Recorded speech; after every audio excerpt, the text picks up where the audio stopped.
የገንዘብ ሳይኮሎጂ በሞርገን ሃውስል ተጽፎ በወድ ሰው ጃግዋለ የተተረጎመ ስለ ሀብት፣ ስለ ዘመናዊ የቢዝነስ አሰራሮች፣ ስለ ኢንቨስትመንት፣ ስለ ገንዘብ አያያዝና አጠቃቀም ያለንን ሳይኮሎጂ የሚቀይር ባለምጡቅ አእምሮ ሰው ሌሎች በዙሪያው የሚኖሩ ሰዎችን ማስተዋል ሳይችሉ ሲቀሩ መደበኛ ነገርን የሚያደርግ ሰው ነው። ናፖሊዮን። ዓለም ማንም በማያያቸው በብዙ ውብ ነገሮች የተሞላች ናት። ሸርሎክ ሆልምስ። መግቢያ በምድር እጅግ ታላቁ ትዕይንት አስተናጋጅና አስተናባሪ ሆኜ በመስራት የዓመታት የኮሌጅ ትምህርቴን ጨረስኩ። በሎስ አንጀለስ በአንድ ትልቅ ሆቴል ውስጥ ነበር የምሰራው። አዘውትረው ከሚመጡ ደንበኞች አንዱ የቴክኖሎጂ ኩባንያ ስራ አስኪያጅ ነበር። እጅግ ባለምጡቅ አእምሮ ነው።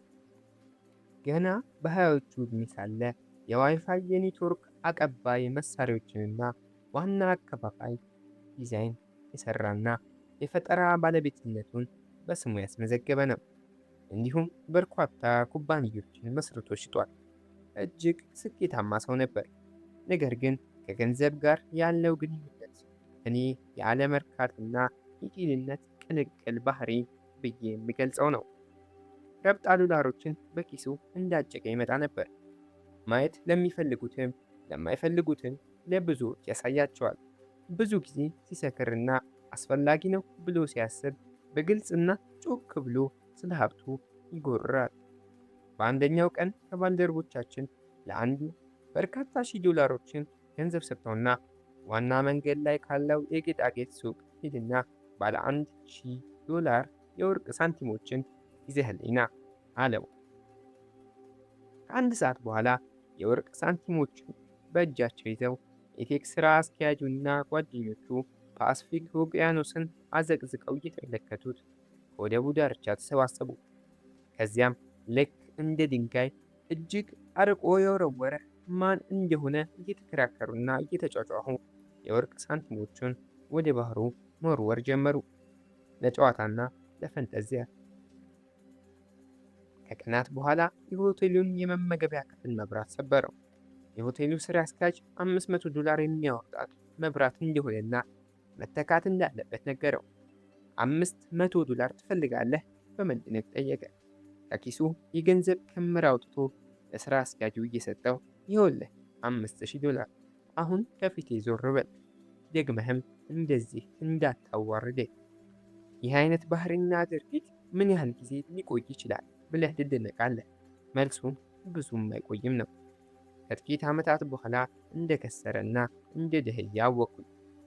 የዚህ መጽሐፍ መነሻ ሐሳብ በገንዘብ በጣም ጥሩ ለመስራትና ገንዘብ ላይ ጎበዝ ለመሆን ዕውቀትና ችሎታ ያላቸው ሚና ትንሽ ነው። ይልቁንም ያለህ ስብዕና፣ ያለህ ባህሪና ጸባይ እጅግ በጣም ወሳኝ ነው የሚል ነው። ዳሩ ግን ባህሪን እጅግ በጣም ከፍተኛ ዕውቀትና ችሎታ ላላቸው ሰዎች ሳይቀር እንኳን ለማስተማር ከባድ ነው። ስሜቶቻቸውን መቆጣጠር ያልቻሉ ምጡቅ ሰዎች በገንዘብና በሀብት እጦት ይቸገራሉ። በተቃራኒው ስሜታቸውን መቆጣጠር የቻሉ ይሳካላቸዋል። ምንም አይነት የቢዝነስ ትምህርትን ያልተማሩ ተራ ሰዎች ጥቂት ጥበቦችን ብቻ ተጠቅመው ባለሀብቶችና ባለጸጋዎች ሊሆኑ ይችላሉ። የብዙ ስመጥር ሰዎችን ሕይወት ታሪክ የያዘው ዊኪፒዲያ ገጽ ላይ የአንድ ሰው ታሪክ እንዲህ ብሎ ይጀምራል። ሮናልድ ጄምስ አሜሪካዊ በጎ አድራጊ፣ ባለሀብት፣ የጽዳትና የነዳጅ ማደያ ሰራተኛ የነበረ ሰው ነው። ሮናልድ የተወለደው በቬርሞንት ገጠር ነው። እርሱ ከቤተሰቡ ብቸኛው የሁለተኛ ደረጃ ትምህርትን የተማረ ሰው ነው። ትምህርቱን በየቀኑ አላፊ መኪኖች እንዲያሳፍሩት እርዳታ እየጠየቀ ተመላልሶ ተማረ። ሮናልድ የማያውቁትን ሰዎች ሊያወሩለት የሚችል ይህ ነው ተብሎ የሚጠቀስ ታሪክ አልነበረውም። እርሱ እና ሚስቱ ወደ ብራትሎ ቬርሞንት ሲመጡ ሕይወቱ መናኛ ነበር። ራይ ከነዳጅ ማደያ ለ25 ዓመታት መኪኖችን በመጠገን ሰርቷል። ለ17 ዓመታት በጄሴፔኒ ኩባንያ ወለሎችን በማጽዳት ሰርቷል። በ38 ዓመቱ ባለ 2 መኝታ ክፍል በ12000 ዶላር ገዝቷል። ቀሪ ሕይወቱንም በዚህ ቤት ኖሯል። በ50 ዓመት ዕድሜው ሚስቱ ሞተችበት። ደግሞም ሌላ አገባ። ጓደኛው እንደሚያስታውስም በዋነኛነት ጊዜውን ማሳለፍ የሚወደው የማገዶ እንጨት በመፍለጥ ነበር። ሪድ በ92 ዓመቱ በ2014 አረፈ።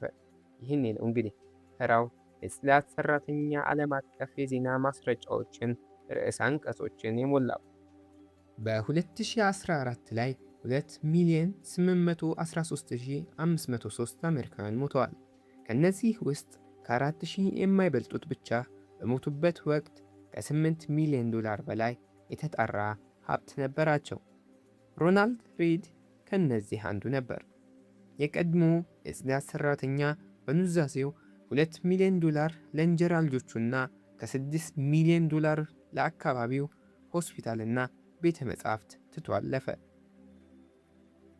ሪድን የሚያውቁት ሁሉ በጣም ተገረሙ።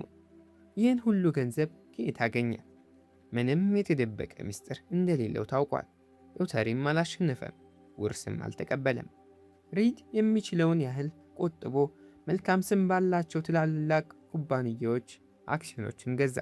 ከዚያም ለ10 ዓመታት ያለማቋረጥ ትንንሽ ቁጠባዎችን ዳግም ተባዝተው ከ8 ሚሊዮን ዶላር በላይ እስኪሆን ጠበቀ። በቃ ይኸው ነው። ከጽዳት ሰራተኛነት ወደ በጎ አድራጊ ሰው ተሸጋገረ። ሮናልድ ከመሞቱ ጥቂት ወራት በፊት ሪቻርድ የተባለው ሌላኛው ሰው ዜናውን ሞልቶት ነበር። ሪቻርድ ፍስኮን ከሮናልድ ሪድ ተቃራኒ የሆነ ታሪክ ነበረው። ሃርቫርድ ዩኒቨርሲቲ የተማረ በቢዝነስ አስተዳደር የማስተርስ ዲግሪ ያለው የሜሪል ሌንች የአሜሪካ ባንክ የሀብት አስተዳደር ክፍል ስራ አስኪያጅ የነበረ ሰው ነው። ፍስኮን በፋይናንስ ዘርፍ በሙያው እጅግ ስኬታማ ስለነበር በ40ዎቹ ዕድሜው በጎ አድራጊ ለመሆን ጡረታ ወጣ። የቀድሞ የሜሪል ዋና ስራ አስኪያጅ ዴቪድ ኮምስኬ እንዲህ ሲል አመስግኖታል። የቢዝነስ ሊግ የመሪነት ክህሎቶች ያሉት፣ ትክክለኛ ውሳኔዎችን የሚሰጥ እና አስደሳች ስብዕና ያለው። ክሬን የቢዝነስ መጽሔት በአንድ ወቅት ከ40 በታች ያሉ 40 እጅግ ስኬታማ የቢዝነስ ሰዎች ዝርዝር ውስጥ አካቶት ነበር። ነገር ግን ከዚያ በኋላ ልክ እንደ ወርቅ ሳንቲሞች ወርዋሪ የቴክ ኩባንያ ስራ አስኪያጅ ሁሉንም ነገር አጣ።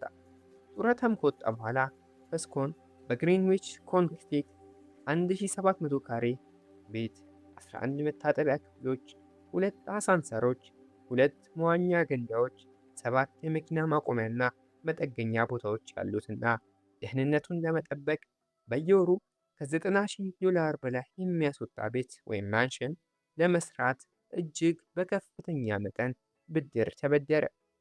ከዚያም የ2008ቱ የፋይናንስ ቀውስ ተከሰተ። በእርግጥ የኢኮኖሚ ቀውሱ የሁሉንም ሰው ጓዳ ነክቷል። ይበልጥ ግን የፍስኮንን ሀብት አፈርድሜ ያበላው።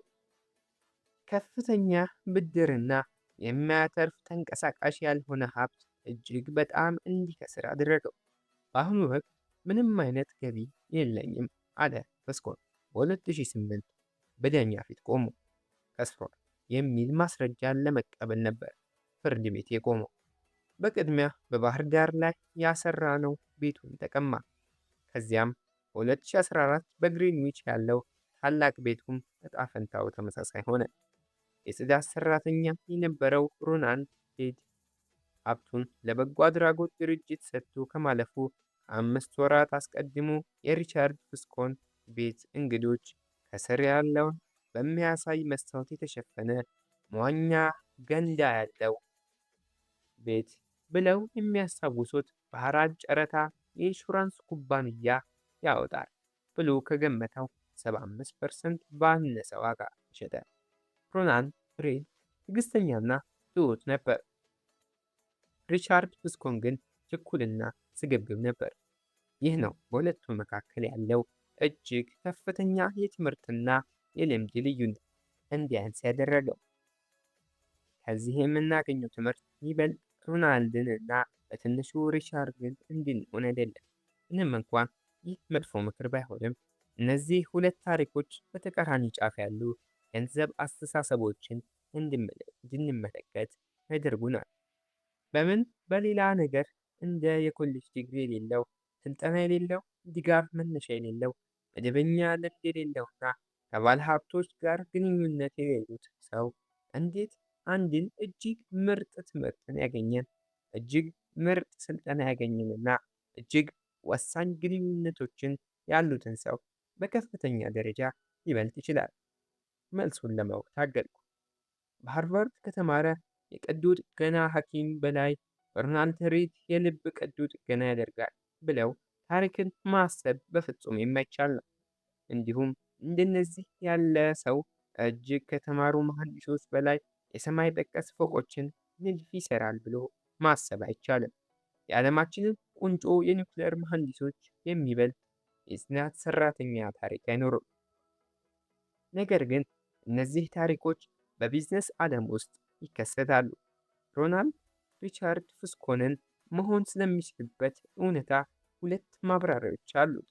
አንደኛው የሀብት ዕጣ ፈንታ በአእምሮ ብቃትና በጥረት ሳይወሰን በዕድል ይመራል። ይህ በተወሰነ መንገድ እውነት ነው። እናም ይህ መጽሐፍ ይህን የወደፊት ሰፋ አድርጎ ያብራራዋል። ወይም ሁለተኛው ይህ የበለጠ እውነት ነው ብዬ አምናለሁ።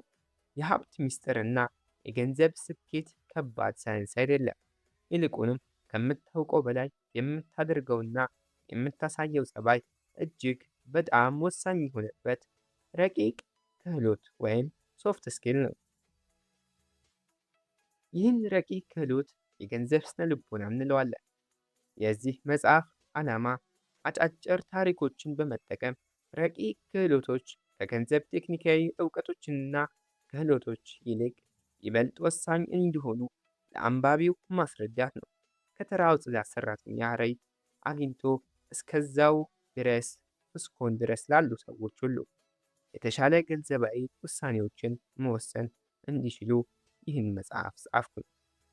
እነዚህን ረቂቅ ክህሎቶች እጅግ በጣም ያልተረዳናቸው መሆኑን መገንዘብ ችያለሁ። የሀብትና የገንዘብ ትምህርት በአብዛኛው በቀመሩ ላይ ቁጥር አስገብተን ቀመሩ ምን እንደምናደርግ፣ ምን እንደምናገናኝ እንደሚነግረን ልክ እንደ ሂሳብ ነክ ትምህርት ነው የተሰጠ ያለው። እንዲሁም በዚህ መልክ በትክክል እንደምናሳካው ይታሰባል። ለችግርህ የሚሆንና ለ6 ወራት የሚያበቃ ገንዘብ ቆጥብ፣ በየወሩ ከደሞዝህ 10 በመቶ ያህሉን አስቀምጥ የሚሉ የገንዘብ ምክሮችን እንሰማለን። ምን ያህል ቆጥቤ ምን ያህል ገንዘብ ወለድ አገኛለሁ የሚለውንም ማወቅ እንችላለን። ሆኖም ግን ይህን ማድረጋችን በራሱ መጥፎ ወይም ጥሩ ባይሆንም በአእምሮአችን ውስጥ እየሆነ ያለውን ነገር አይገልጽልንም። ፍላጎት ይኑረውም አይኑረውም ሁለት ነገሮችን ማንኛውም ሰው ይመለከቱታል፤ ጤናና ሀብት። የጤና እንክብካቤ ኢንዱስትሪው በዓለም ዙሪያ የሰውን ልጅ የዕድሜ ጣራ ከፍ ማድረጉ የዘመናዊ ሳይንስ ስኬት ነው። ሳይንሳዊ ግኝቶች የሰው ልጅ አካል እንዴት እንደሚሰራ የዶክተሮችን የቀድሞ ሀሳቦች በአዲስ ተክተዋል። በዚህም ምክንያት ሁሉም ሰው የተሻለ ጤናማ መሆን ችሏል። የፋይናንስ ኢንዱስትሪ ወይም የመዋለ ንዋይ ፍሰት፣ የግል ገንዘብ አስተዳደር፣ የቢዝነስ እቅድ አዘገጃጀት። ታሪክ ግን ሌላ ነው። የፋይናንስ ዘርፉ ባለፉት 2 ዓመታት ከትላልቅ ዩኒቨርሲቲዎች የሚወጡ እጅግ ምርጥ ጭንቅላት ያላቸውን ሰዎችን ሰብስቧል። የፋይናንስ ምህንድስና ከ10 ዓመት በፊት በፕሪንስተን የምህንድስና ትምህርት ቤት እጅግ በጣም ተወዳጅ የነበሩ የትምህርት ዘርፍ ነበሩ። ሆኖም አሁን ላይ የተሻሉ ባለሀብቶች እንድንፈጥር ስለማድረጉ አንዳች ማረጋገጫ አለን? እኔ አንዳችም አላገኘሁም። በዘመናት በጋራ ሙከራና ስህተት የተሻሉ ገበሬዎች፣ ችሎታ ያላቸው የጥገና ሰራተኞች እና እጅግ የላቀ ኬሚስቶች እንዴት እንደምንሆን አውቀናል። ነገር ግን ሙከራና ስህተት ግላዊ የገንዘብ አስተዳደራችንን እንድናሻሽል አስተምሮናልን? ራሳችንንስ በዕዳ የምንዘፍቀን የለንም? ለክፉ ቀን ብዙ እንድንቆጥብ አድርጎናል። የጡረታ ጊዜያችን በደንብ እንድንዘጋጅ አድርጎናል። የደስታችን ገንዘብ ምን እንደሚያደርግልንና ምን እንደማያደርግልን ትክክለኛ አመለካከት እንድንይዝ ያደርጎናል። ምንም አሳማኝ መረጃ አላገኘውም። እኔ እንደማስበው ዋና ምክንያቱ ገንዘብን ልክ እንደ ስነ ልቦና ወይም በስሜቶችና በአስተውሎት ሳይሆን ልክ እንደ ፊዚክስ በመርሆችና በህግጋት እንደሚሰራ በማሰባችንና በመማራችን ነው። ይህ ደግሞ ለእኔ ወሳኝ የመሆኑን ያህል አስደናቂም ነው። ገንዘብ የትም ቦታ አለ፣ ሁላችንንም ይወስነናል። አብዛኞቻችንን ግራ ያጋባናል። ስለ ገንዘብ ሁሉም ሰው ብዙ የተለየ ነገር አያስብም። ስለ ስጋት፣ በራስ መተማመንና ደስታ የመሳሰሉት በብዙ የህይወት ዘርፎች ተግባራዊ ስለሚሆኑ ነገሮች ትምህርቶችን ይሰጠናል። የተወሰኑ ጉዳዮች በገንዘብ ላይ ሰዎች የሚያሳዩት ጸባይ ለምን እንደሆነ ለማብራራት የሚያግዝ አጉሊ መነጽር ይሰጡናል። ይህ ከምድር እጅግ ታላላቅ ትዕይንቶች አንዱ ነው። የራሴ የግሌ የገንዘብ ስነልቦናና አመለካከት መልክ የያዘው በርዕስ ጉዳዮች ላይ ከ10 ዓመታት በላይ በመጻፍ ነው። ስለ ፋይናንስ መጻፍ የጀመርኩት በ2008 መጀመሪያ ላይ ነው። የኢኮኖሚ ቀውስ መግቢያ ዓመት ነበር። በ80 ዓመታት ውስጥ ያልታየ እጅግ ከፍተኛ የኢኮኖሚ ድቀት እየሆነ ስለነበረው ወይም ስላለው ለመጻፍ ምን እየሆነ እንደሆነ ማወቅ ፈለግኩኝ። ነገር ግን ከፋይናንስ ቀውሱ በኋላ በመጀመሪያ ያወቅኩት ነገር ምን መደረግ አለበት በሚለው ብቻ ሳይሆን ምን እንደተከሰተና ለምን እንደተከሰተ በትክክል የሚያስረዳ አንድም ሰው እንደሌለ ነው። ለእያንዳንዱ ጥሩ ማብራሪያ በእኩል አሳማኝ የሆነ የተቃውሞ መልስ ነበር። መሐንዲሶች የድልድይ መፍረስና መደርመስን መንስኤ ወስነው መናገር ይችላሉ፣ ምክንያቱም የተወሰነ የኃይል መጠን በአንድ የተወሰነ ቦታ ላይ ካረፈ ያ ቦታ ይደረመሳል የሚል ስምምነት አለ። ፊዚክስ ግራ የሚያጋባና የሚያከራክር አይደለም፣ በተፈጥሮ ሕጎች ይመራል። ፋይናንስ ግን ይለያል፣ በሰዎች ባህሪያት ይመራል። እናም እኔ የማደርገው ለእኔ ትክክል የመሰለኝ ለሌላው ሰው የእብደት ሊሆን ይችላል። ብዙ ባጠናውና ስለ ፋይናንስ ቀውሱ ብዙ በጻፍኩ ቁጥር ከገንዘብ አስተዳደር ይልቅ በስነ ልቦናና በታሪክ መነጽር የተሻለ መረዳት እንደሚቻል ተገነዘብኩ። ሰዎች ራሳቸውን ለምን በዕዳ እንደሚዘፍቁ ለመረዳት ስለ ወለድ ምጣኔዎች ማጥናት አይጠበቅብህም። ማድረግ የሚኖርብህ ስለ ስግብግብነት፣ የኢኮኖሚ ፍራቻና ተስፈኝነት ታሪክ ማጥናት ነው። ባለሀብቶች የአክሲዮን ዋጋ እጅግ በሚቀንስበት የአክሲዮን ገበያ ወቅት በዝቅተኛ ጣሪያ የአክሲዮን ዕጣዎቻቸውን ለምን እንደሚሸጡ በመገንዘብ የተጠበቁ የወደፊት ትርፋማነት ሂሳብን ማጥናት አይጠበቅብህም። የሚጠበቅብህ ቤተሰብህ ችግር ላይ ሆኖ ስለማየት ህመምና የምታደርገው የመዋለ ንዋይ ፍሰት የወደፊት ኑሯቸውን አይጨልምባቸው እንደሆነ ስለመገንዘብ ማሰብ ነው። ታሪክ ራሱን አይደግምም፣ ሁሌም የሚደግመው የሰው ልጅ ነው የሚለው የቮልቴር ምልከታ በጣም ወደዋለሁ። ስለ ገንዘብ ስለምናሳየው ባህሪ በትክክል ይሰራል። በ2018 ገንዘብን በተመለከተ ሰዎች ሊጎዱ ያየኋቸውን 20 ዋና የመጥፎ ባህሪ ድክመቶች፣ ግራ መጋባቶችና መንስኤዎችን የሚያብራራ ሪፖርት ጽፌያለሁ። የገንዘብ የስነ ልቦና የሚል ርዕስ ነበረው። ከ1 ሚሊዮን በላይ ሰዎች አነበቡት። እናም ይህ መጽሐፍ የዚህ ርዕስ ጥልቅና ሰፊ ትንታኔ ነው። ከሪፖርቱ ላይ የተወሰነው ጥቂት አንቀጾች ምንም ሳይቀየሩ በዚህ መጽሐፍ ላይ ተካተዋል።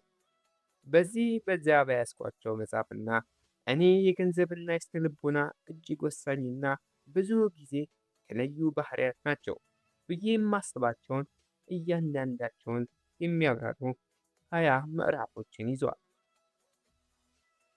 ምዕራፎቹ በአንድ ዋና ርዕስ ጉዳይ ላይ ያጠነጥናሉ፣ ነገር ግን በራሳቸው ሊቆሙና ለየብቻቸው ሊነበቡ ይችላሉ። ረጅም መጽሐፍ አይደለም። እንኳን በደህና መጣችሁ።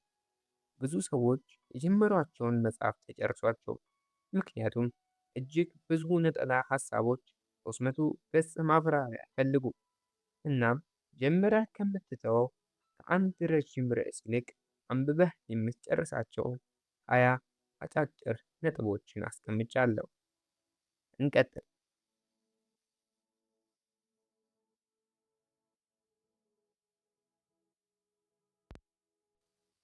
ምዕራፍ 1 ማንም ቂል አይደለም። ገንዘብን በተመለከተ የአንተ ግላዊ ልምዶች በዓለም ላይ ስለሚሆነው ምናልባት 0.00000001% ሊይዝ ይችላል። ነገር ግን የምታስበው 80%ን ነው። ዓለም የምትሰራበትን ሊሆን ይችላል። ስለ አንድ ጉዳይ ልንገራችሁ። በገንዘባችሁ ምን እንደምታደርጉ ሊጠቅማችሁ ይችላል። ሌሎችም ሰዎች በገንዘባቸው ስለሚያደርጉት ነገር ከመፍረድ እንድትቆጠቡ ሊያግዛችሁ ይችላል። ሰዎች በገንዘብ ቂል ነገሮችን ያደርጋሉ። እነሱ በራሳቸው ቂል ባይሆኑ። ነገሩ እንደዚህ ነው።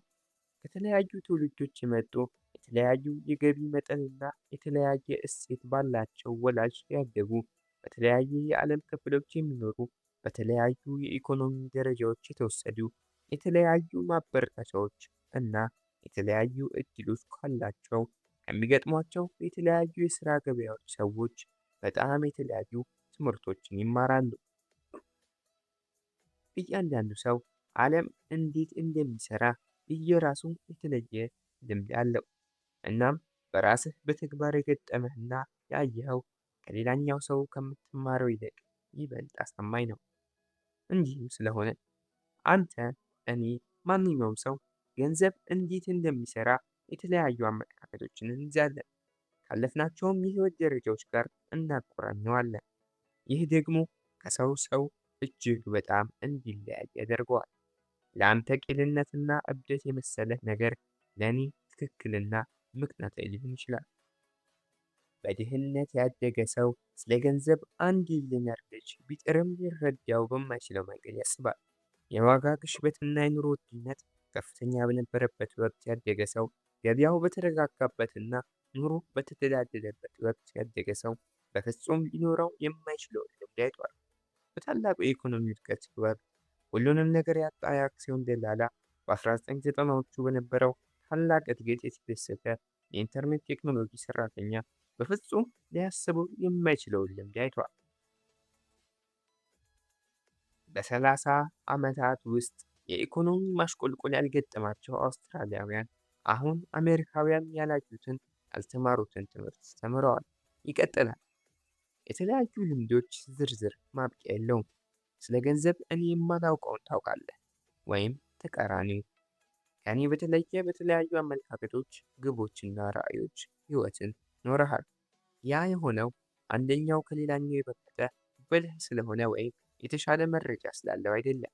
ምክንያቱም በተለያየና በእኩል አሳማኝ በሆኑ ልምዶች የተቀረጸ የተለያየ ሕይወት ስላለን ነው። ስለ ገንዘብ ያሉ ግላዊ ልምዶች በዓለም ላይ ስለሚሆኑ ነገር የሚይዘው ምናልባት 0.000001% ሊሆን ይችላል። ነገር ግን የምታስበው 80%ቱ ዓለም የሚሰራበት ይሆናል። ስለዚህም እጅግ አዋቂና ብልህ ሰዎች የኢኮኖሚ ማሽቆልቆል እንዴትና ለምን እንደሚከሰት፣ ገንዘብህን ስራ ላይ እንዴት መዋል እንዳለብህ፣ ምን ማስቀደም እንዳለብህ፣ ምን ያህል ሪስክ መውሰድ እንዳለብህ ወዘተ በእኩል ሊስማሙ አይችሉም። ፍሬድሪክ ሌዊስ አለን የ1930ዎቹ አሜሪካ በሚል መጽሐፉ ታላቁ የኢኮኖሚ ድቀት በርካታ ሚሊዮን አሜሪካውያን ቀሪ ዘመናቸውን ሁሉ ወደ ውስጣቸው እንዲመለከቱ አድርጓቸዋል ብሎ ጽፏል። ነገር ግን በጣም የተለያዩ ልምዶች ነበሩ። ከ25 ዓመታት በኋላ ጆን ኤፍ ኬኔዲ ለፕሬዝዳንትነት እየተወዳደረ ሳለ ከታላቁ የኢኮኖሚ ድቀት የሚያስታውሰው ምን እንደሆነ በአንድ ጋዜጠኛ ተጠየቀ። እንዲህ ብሎ መለሰ። ስለ ኢኮኖሚ ድቀቱ የመጀመሪያ ደረጃ የሆነ እውቀት የለኝም። ቤተሰብ በዓለም እጅግ ታላቅ የሆነ ሀብት ነበራቸው። ከዚያም ወዲህ እየጨመረ ነው ሄደው። ታላላቅ ቤቶች፣ ብዙ ሰራተኞች ነበሩን። ወደ ብዙ ቦታዎች እንሄዳለን። በቀጥታ ያየሁትን ብቸኛ ነገር አባቴ ምግብ ያገኙ ዘንድ ስራ ለመስጠት ያህል ብቻ የተወሰነ ተጨማሪ አሰልጣኞችን ሲቀጥር ነው። ሃርቫርድ ዩኒቨርሲቲ ገብቼ እስክማር እና እስካጠና ድረስ ስለ ኢኮኖሚ ድቀቱ የማውቀው ምንም ነገር አልነበረም። በ1960 ምርጫ ይህ ዋነኛ ነጥብ ነበር። ያለፈውን ትውልድ እጅግ ትልቅ የኢኮኖሚ ታሪክ የማያውቀውን ሰው ኢኮኖሚውን እንዲመራ ህዝብ እንዴት ይሆናል ብሎ ሊያስብ ይችላል። በብዙ ምክንያቶች ይሆናል። እናም ጄኤፍኬ የተመረጠው በሁለተኛው የዓለም ጦርነት በነበረው ልምድ ነው። ይህም ሌላኛው ያለፈው ትውልድ እጅግ በጣም ሰፊ ስሜት ነክ ልምድ ነበር። ነገር ግን የኬኔዲ ዋናው ተቃዋሚ ሆቨርት ሃምፍሬ ይህ ልምድ አልነበረውም። አሁን ለእኛ ያለው ተግዳሮት ምንም ያህል ጥናት ወይም ትልቅ አሳቢነት የፍርሃትንና የስጋትን ኃይል በትክክል እንደገና መፍጠር አለመቻሉ ነው። በታላቁ የኢኮኖሚ ውድቀት እንደነበረው ሁሉንም ነገር ስለማጣት ላነብ እችላለሁ። ነገር ግን ያጋጠሙት ሰው እንዳለው የስሜት ጠባሳዎች አይኖሩኝም። እናም በዚያ ያለፈ ሰው እንደ እኔ ያለ ሰው መጥቶ ልክ የአክሲዮን ድርሻ ስለመግዛት ስለተደላደሉና ዘመናዊ ነገሮች ለማስረዳት ቢሞክር ሊረዳው አይችልም። ዓለምን የምናየው በተለያየ መነጽር ነው። በሰንጠረዥና በግራፍ የትላልቅ የአክሲዮን ገበያዎች መውደቅ፣ ከፍ ዝቅ ማለት ታሪክ በንድፍ ማስቀመጥ እንችል ይሆናል። ነገር ግን ንድፉ ወደ ቤት መጥተህ ልጆችህን እየተመለከትክ የወደፊት ሕይወታቸውን የሚጎዳ ስህተት ሰርተህ እንደሆነ የምትጨነቀውን ስሜት መግለጽ አይችልም። ታሪክን ማጥናት የሆነን ነገር እንደተረዳህ እንዲሰማህ ያደርጋል። ነገር ግን ራስህ እስካልኖርክበትና በግልህ ውጤቶችን እስካላየህ ድረስ ባህሪህን ለመቀየር በበቂ ልትረዳው አትችልም ይሆናል። ዓለም እንዴት እንደሚሰራ ሁላችንም እናስባለን። ነገር ግን ሁላችንም እጅግ በጣም ትንሽ ፍንካቾችን ብቻ ነው በተግባር ያየነው።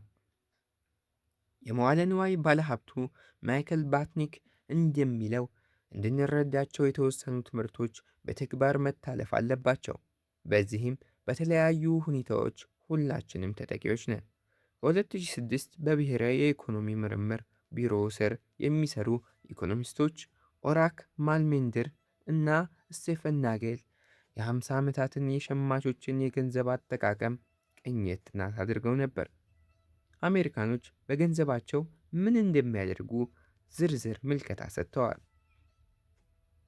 በንድፈ ሐሳብ ደረጃ ሰዎች በግቦቻቸውና በዚያን ጊዜ ባሏቸው የኢንቨስትመንት አማራጮች ባህሪያት ላይ ተመስርተው የመዋለ ንዋይ ማፍሰስ ውሳኔዎችን መወሰን አለባቸው።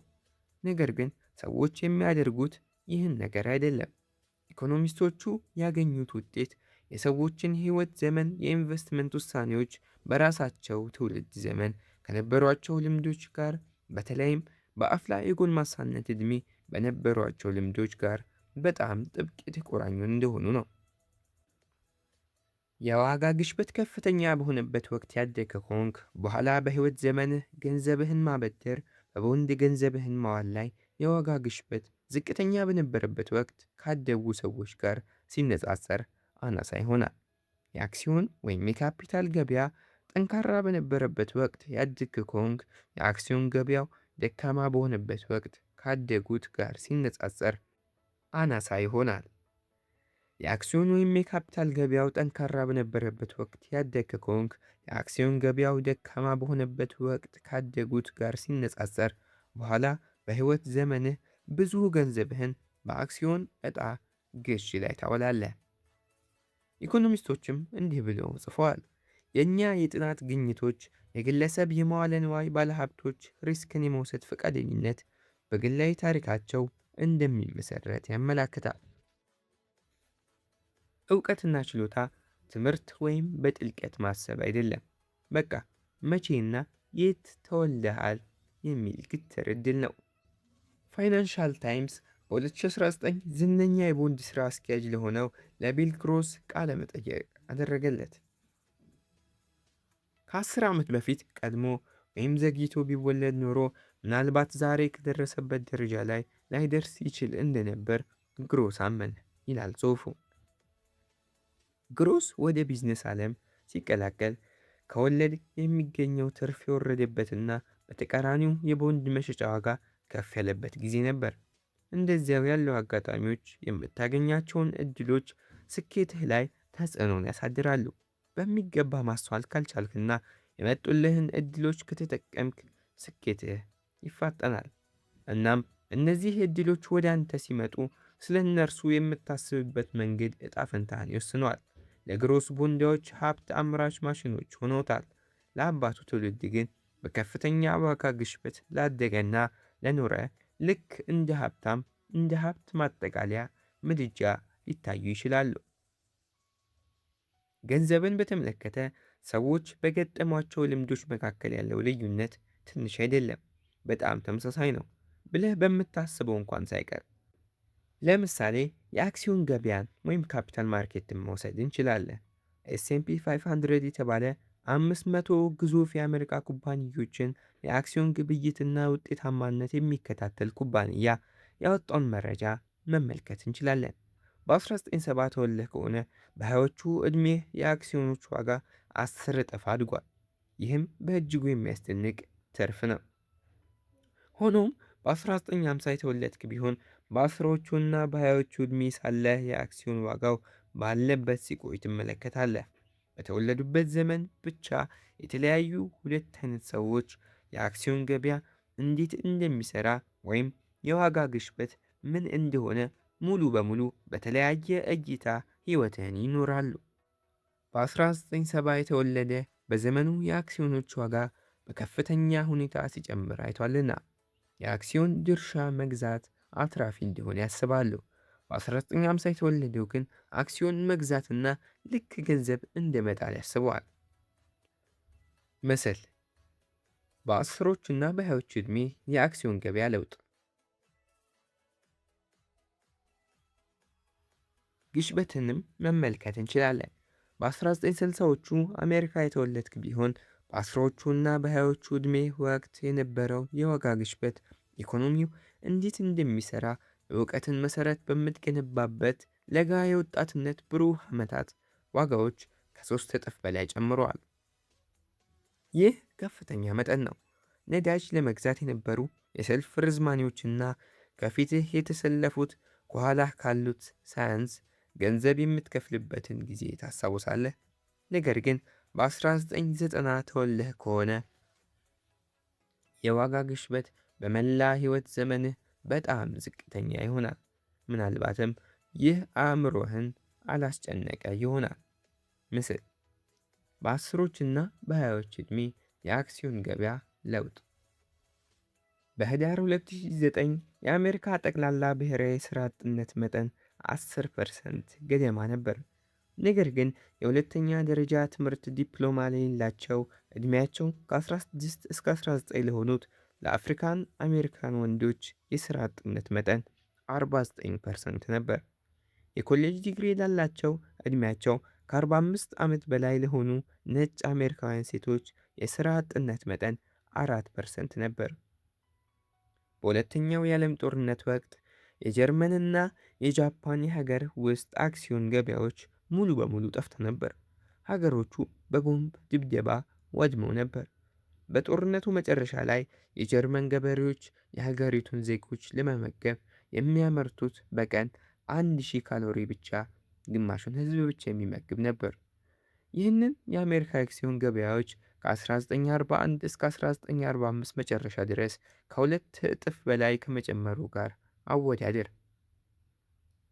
እናም ኢኮኖሚው ከበፊት 2 አስርት ዓመታት ከነበረው እጅግ በጣም ጠንካራ ነው።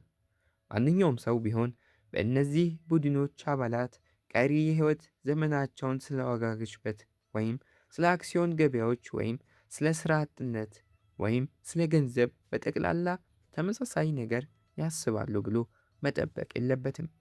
ማንኛውም ሰው ቢሆን ለፋይናንሻዊ መረጃ በተመሳሳይ መንገድ መልስ እንዲሰጡ መጠበቅ የለበትም።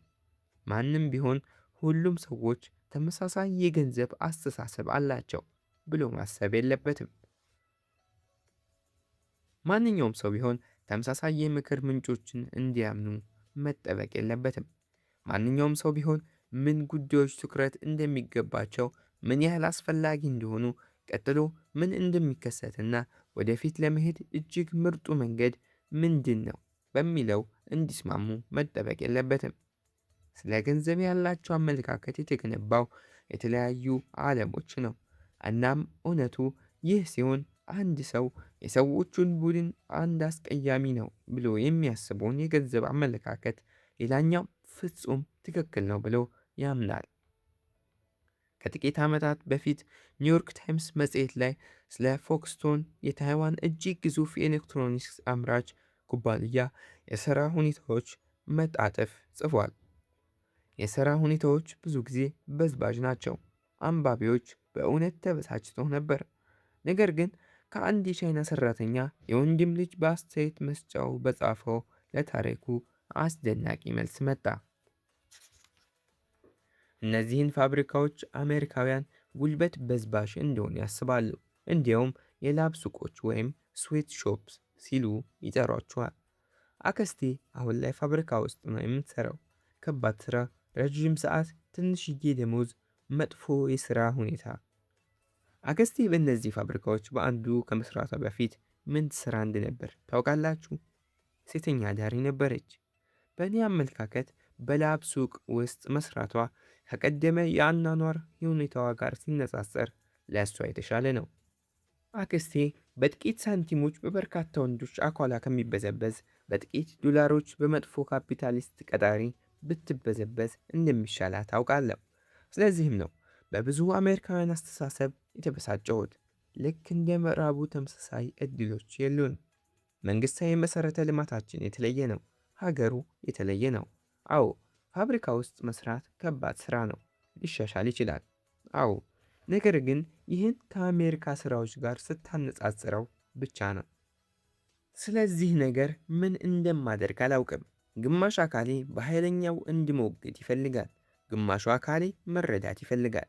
ነገር ግን ይህ በዋነኝነት በርዕሰ ጉዳዮች ላይ አንደኛው ወገን በደመነፍስ ጥቁርና ነጭ ነው ብሎ የሚያስበውን የተለያዩ የሕይወት ልምዶች እንዴት እጅግ በጣም ወደ ተለያዩ አመለካከቶች ሊመሩ እንደሚችሉ ምሳሌ ነው።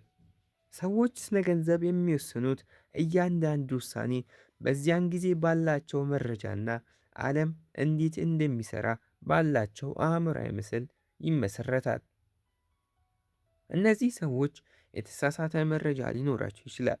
ያልተሟላ መረጃ ሊኖራቸው ይችላል። ሂሳብ ላይ ጎበዝ ላይሆኑ ይችላሉ። በተቀዛቀዘ ገበያ ተሸውደው ይሆናል። ለሚያደርጉት ነገር ብዙ እውቀት ላይኖራቸውና በደንብ አስበውበት ላይሆን ይችላል። የድርጊቶቻቸውን ውጤቶች በተሳካ መልኩ ተርጉማቸው ይሆናል። ብዙ ነገር ይሆናል። ነገር ግን እያንዳንዱ ግለሰብ የሚወስነው ገንዘባዊ ውሳኔ በዚያን ወቅት ስሜት የሚሰጠውን ውሳኔ ነው። ማረጋገጥ የሚፈልጉትን እያንዳንዱን ነገር ያመሳክራሉ።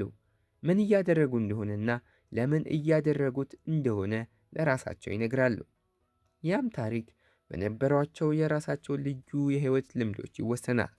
ቀላል ምሳሌ እንውሰድ። ስለ ሎተሪ ቲኬት።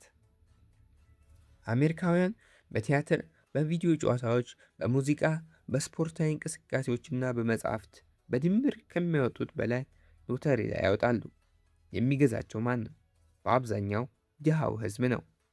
እጅግ በጣም ዝቅተኛ ገቢ ያላቸው የአሜሪካ ቤተሰቦች በአማካኝ $412 በዓመት ሎተሪ ቲኬት ለመግዛት ያወጣሉ። ይህም እጅግ ከፍተኛ ገቢ ካላቸው 4 እጥፍ ነው። 40% የአሜሪካ ህዝብ ለድንገተኛ አደጋ መድህን $400 መክፈል አይችልም። ይህ ማለት የሎተሪ ቲኬት በመግዛት $400 የሚያወጡ እነዚያው ተመሳሳይ ሰዎች ለድንገተኛ አደጋ ዋስትና $400 መክፈል አንችልም የሚሉ ሰዎች ናቸው። የዋስትና መርህ ግብራቸውን እጅግ ከፍተኛ ለማድረግ ሲሉ በሌላና እንደ ከሚሊዮናት በሆነ ዕድል ላይ ያባክናሉ። ለእኔ ይህ እብደት ሊመስል ይችላል። ምናልባትም ለአንተም እብደት ሊመስል ይችላል። ነገር ግን እኔ እጅግ በጣም ዝቅተኛ ገቢ ካለው ማህበረሰብ ውስጥ አይደለሁም። እንዲሁም አንተም ላትሆን ትችላለህ።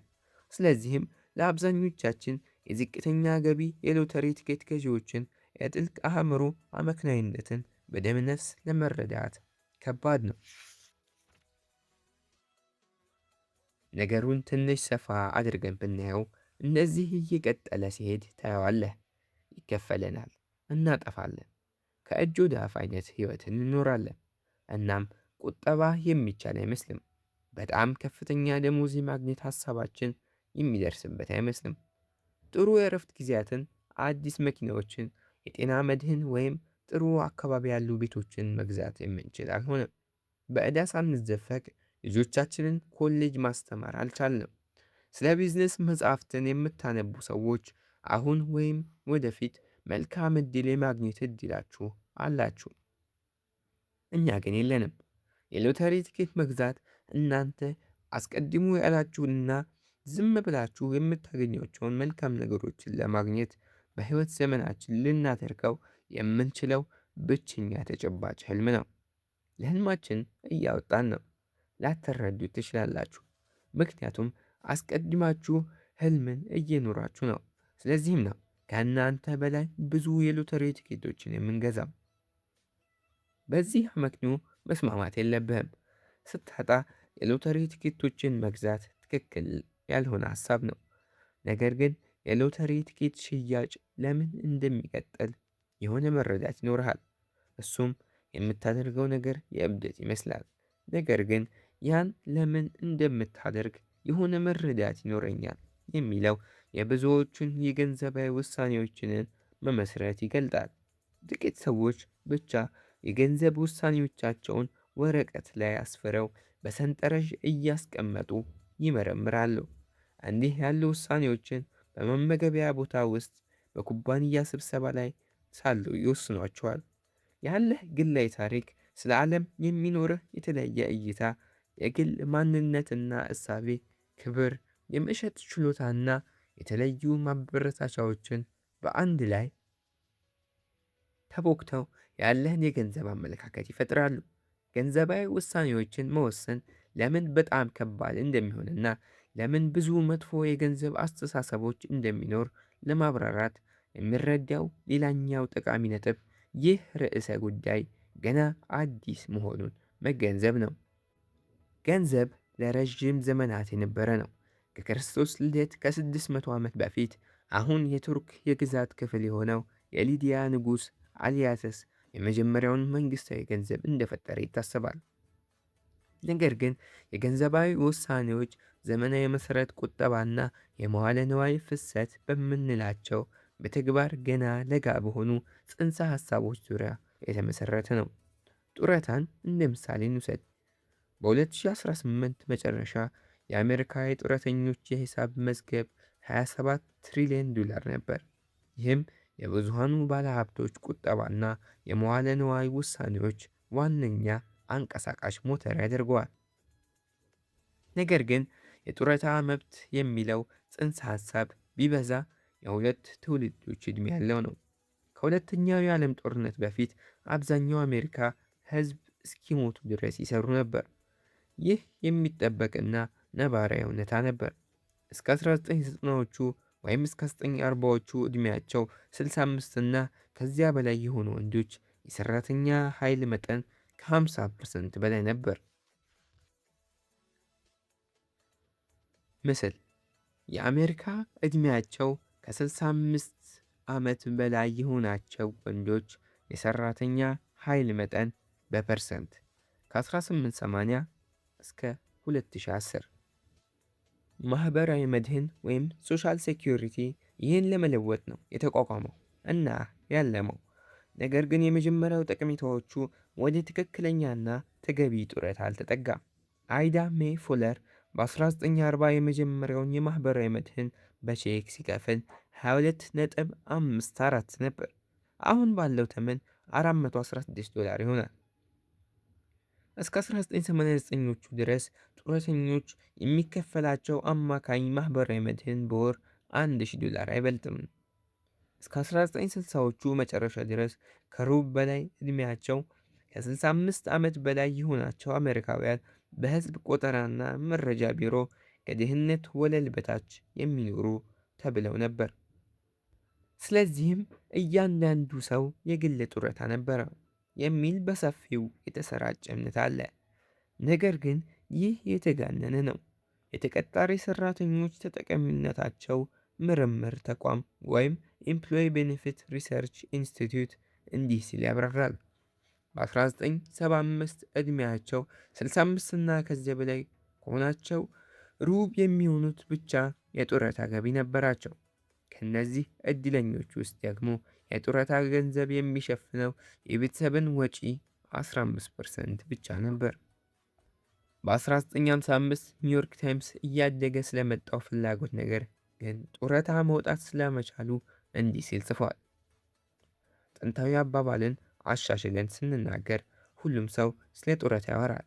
ነገር ግን እጅግ በጣም ጥቂቶች ብቻ ሁኔታዎችን ለመቀየር አንዳች ነገር ያደርጋሉ። እስከ 1980 ድረስ እያንዳንዱ ሰው ክብር ያለው የጡረታ ዘመን እንደሚገባውና ሊኖረው ያስፈልገው የሚለው ሐሳብ አላሸነፈም ነበር። ከዚያም ዘመን በኋላ ያን የተከበረ የጡረታ ዘመን ለማግኘት ያለው መንገድ እያንዳንዱ ሰው የራሱን ገንዘብ ቆጥቦ ለሥራ ያውላል የሚል ተስፋ ነው። ይህ ሐሳብ ምን ያህል አዲስ እንደሆነ ደግሜ አጽንዖት ሰጥቼ ልናገረው። የአሜሪካውያን የጡረታ የቁጠባ የጀርባ አጥንት የሆነው 401 ኬ ተቀጣሪና ቀጣሪ ለጡረታ ጊዜ ገንዘብ የሚቆጥቡበት ስርዓት እስከ 1978 ድረስ አልነበረም።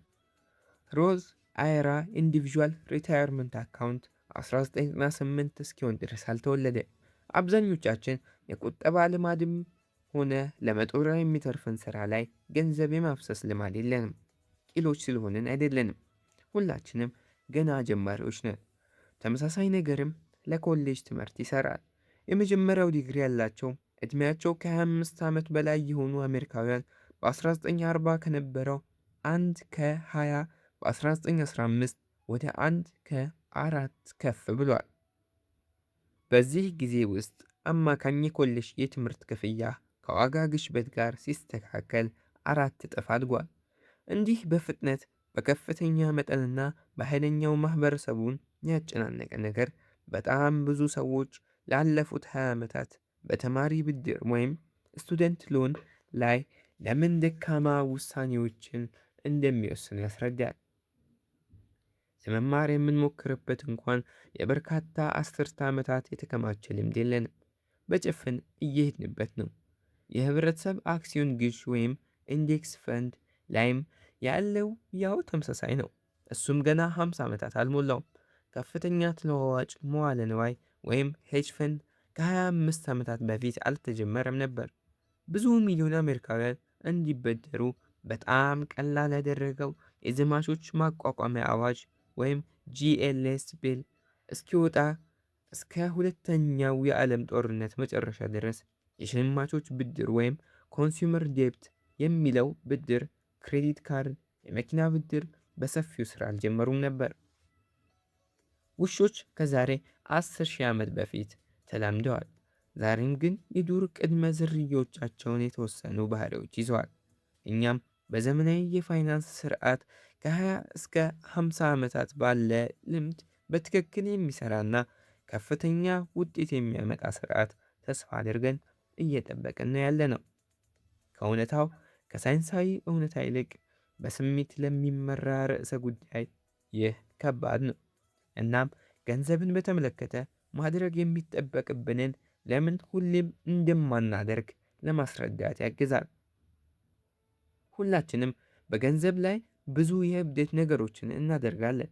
ምክንያቱም በአንጻራዊነት ለእነዚህ ጨዋታ ሁላችንም አዲስ ነን። እናም ለሌላው ቅልነት የመሰለ ለእኔ ትክክል ሊመስል ይችላል። ነገር ግን የትኛውም ሰው ቂል አይደለም። ሁላችንም በሆነ ወቅት ትክክል በሚመስሉን ካሉን የግል ልምዶች ተነስተን ውሳኔዎችን እንወስናለን። አሁን ቢል ጌት እንዴት ሀብታም እንደሆነ አንድ ታሪክ ልንገራችሁ።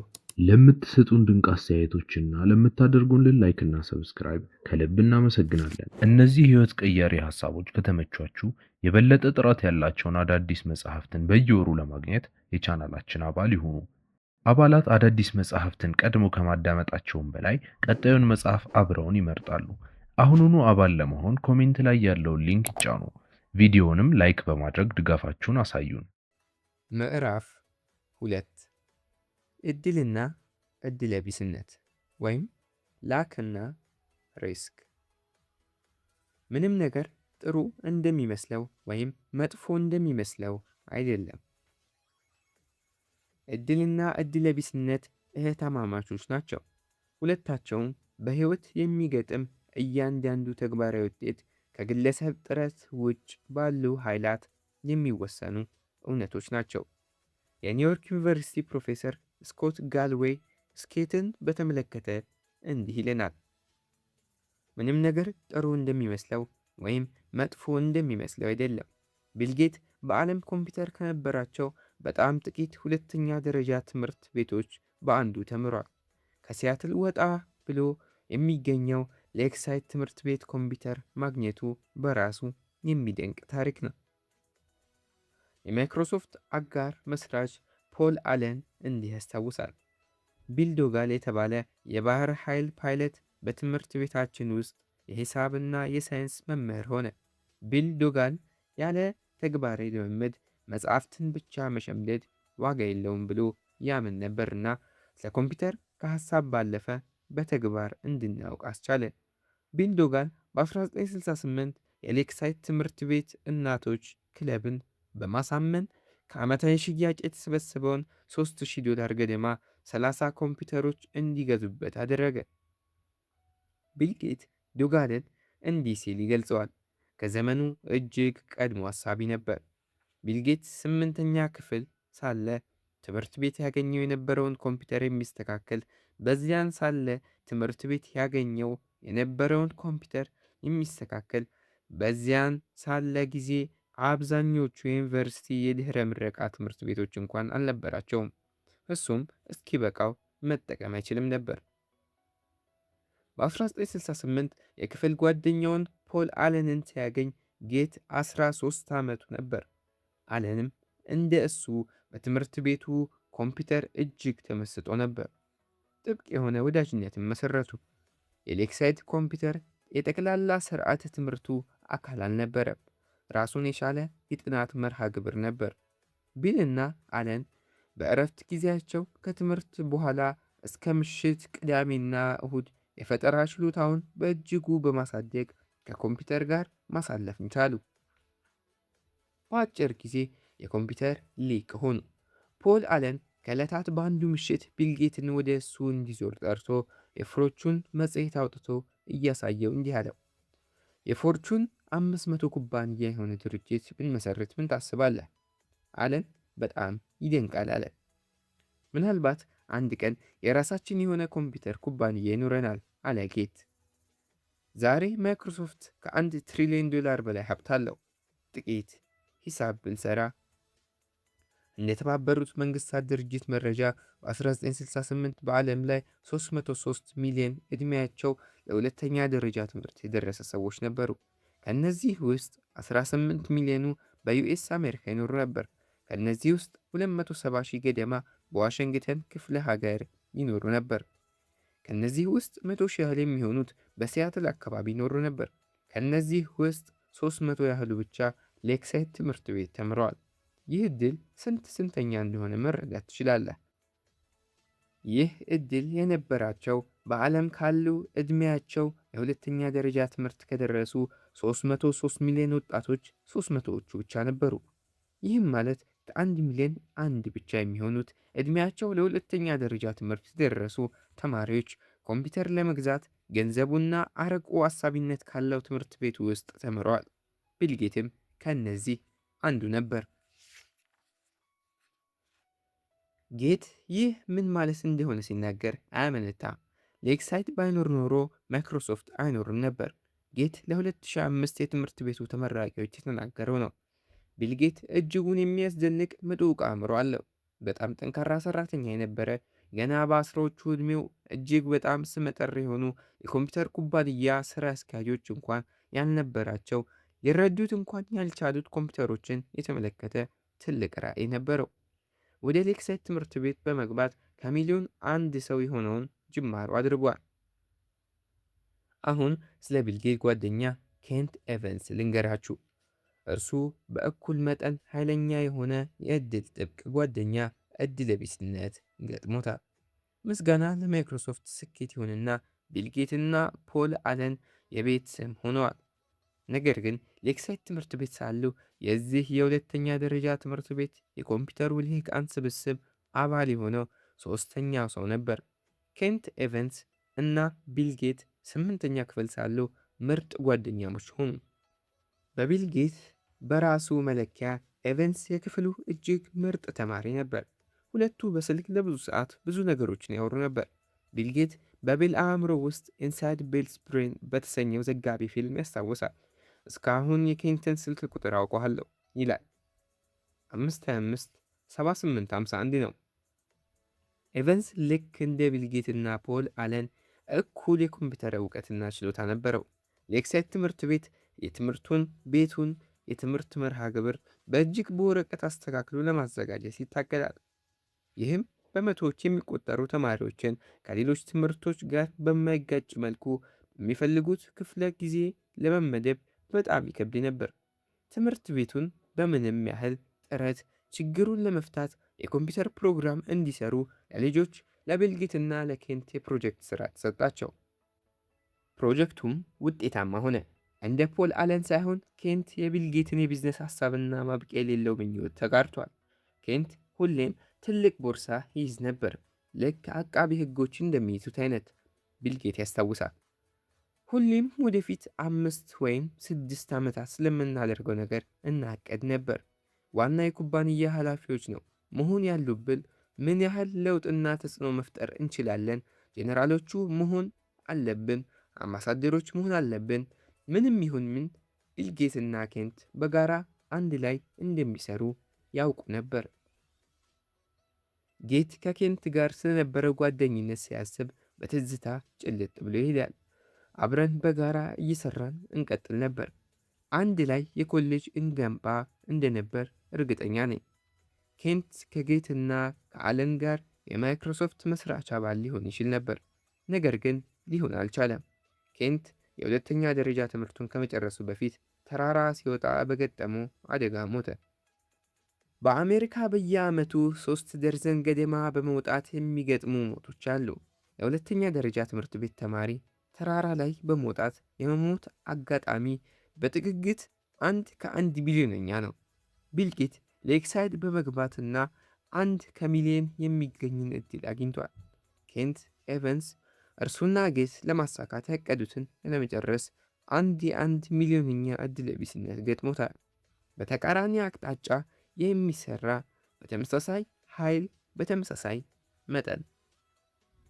እድልና እድለ ቢስነት ሁለቱም የእያንዳንዱ ሰው የህይወት መዳረሻ ከግለሰቡ ጥረት ውጭ ባሉ ኃይላት የሚወሰንባቸው ተፈጥሯዊ እውነቶች ናቸው።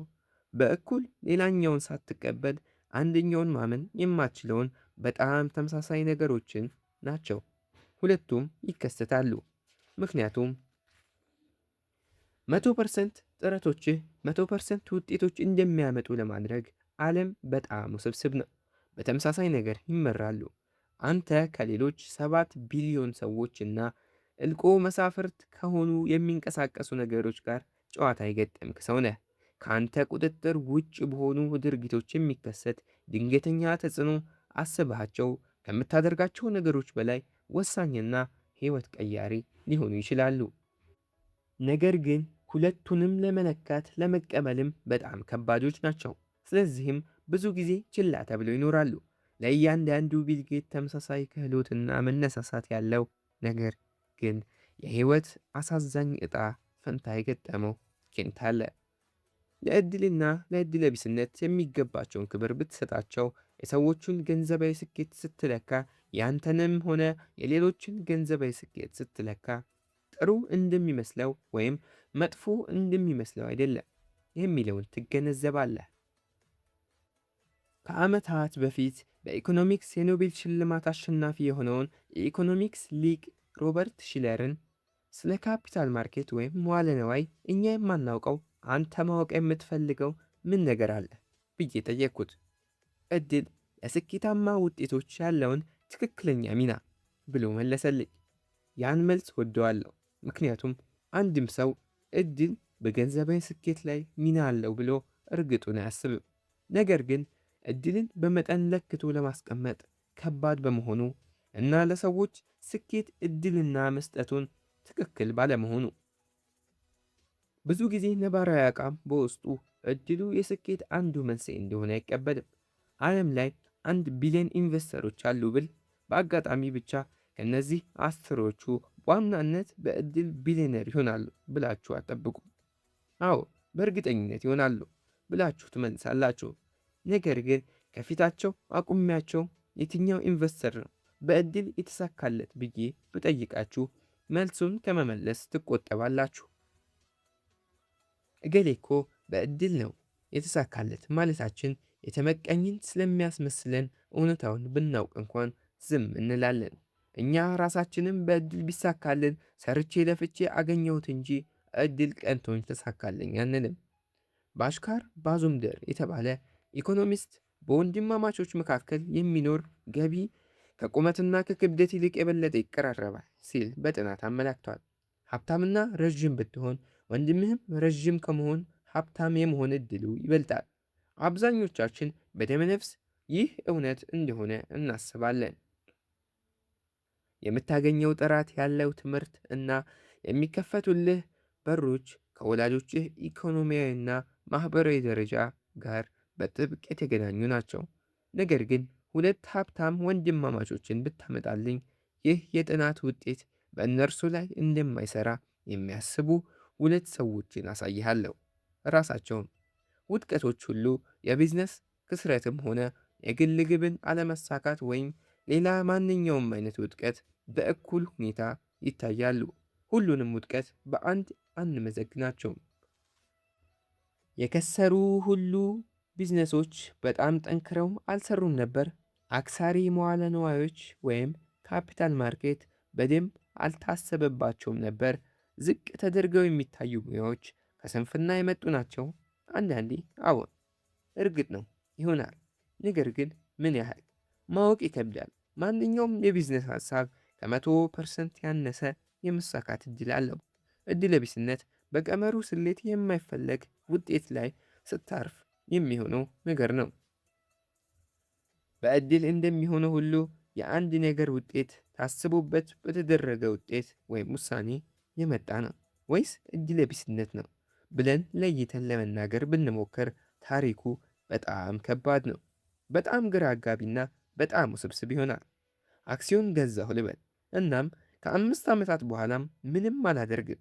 ሲጀመርም ያንን አይነት አክሲዮን በመግዛቴ የተሳሳተ ውሳኔ ወስኛለሁ የሚለው እውነት ሊሆን ይችላል።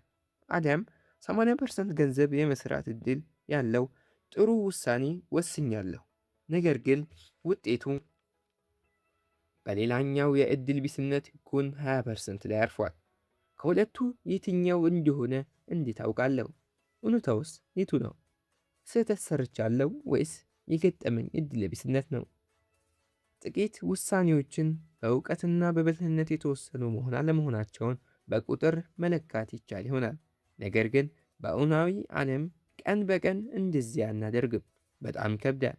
እናም የውድቀታችንንም መንስኤ ስንጠየቅ ቀላል የሆኑ አሳሳች ምክንያቶችን እንመርጣለን። በርካታ ዓመታትን ከባለ ሀብቶችና ከቢዝነስ መሪዎች ጋር ካሳለፍኩ በኋላ የተረዳሁት የሌላ ሰው ውድቀት የሚመጣው በአብዛኛው ትክክል ባልሆኑ ውሳኔዎች እንደሆነና የራስ ውድቀት ግን በአብዛኛው በእድለ ቢስነት መጥፎ ጎል እንደሚሳበብ ነው።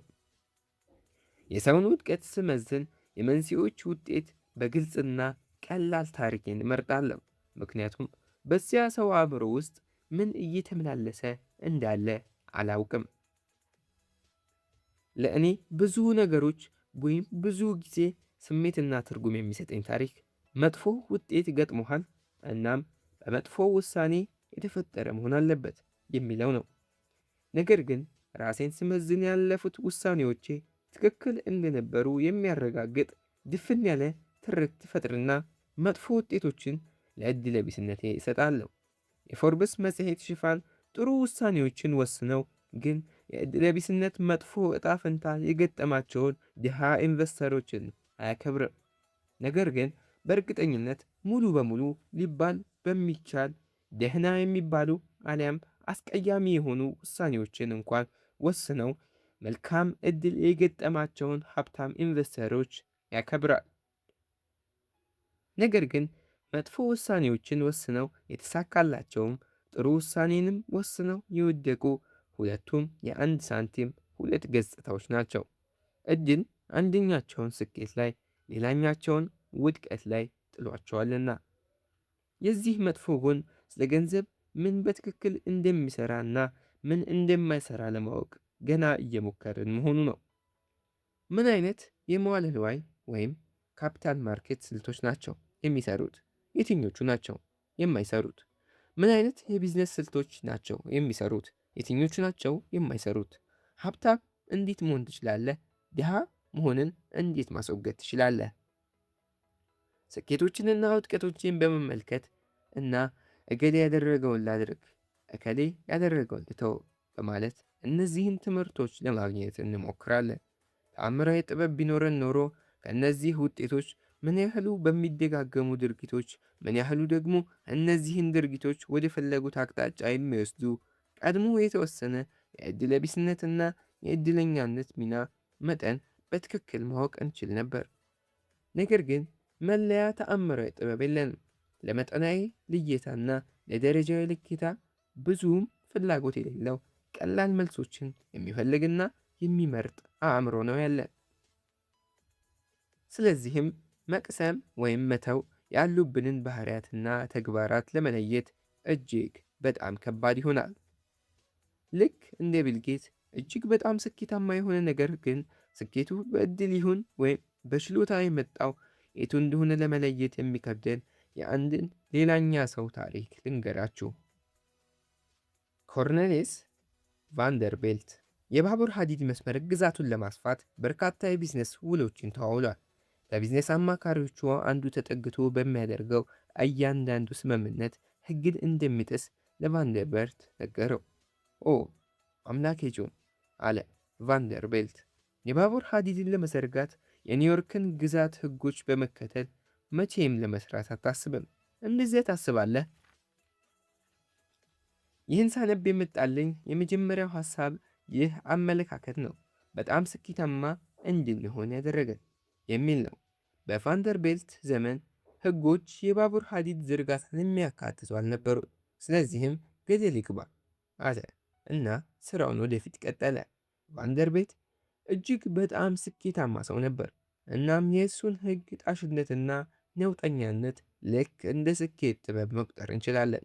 ነገር ግን ይህ ሰው በፍርድ ቤት ትዕዛዝ ስራው ቢታገድ ታሪኩ ሌላ ይሆን ነበር። ጀማሪ ኩባንያም በአጭር በቀረ ነበር።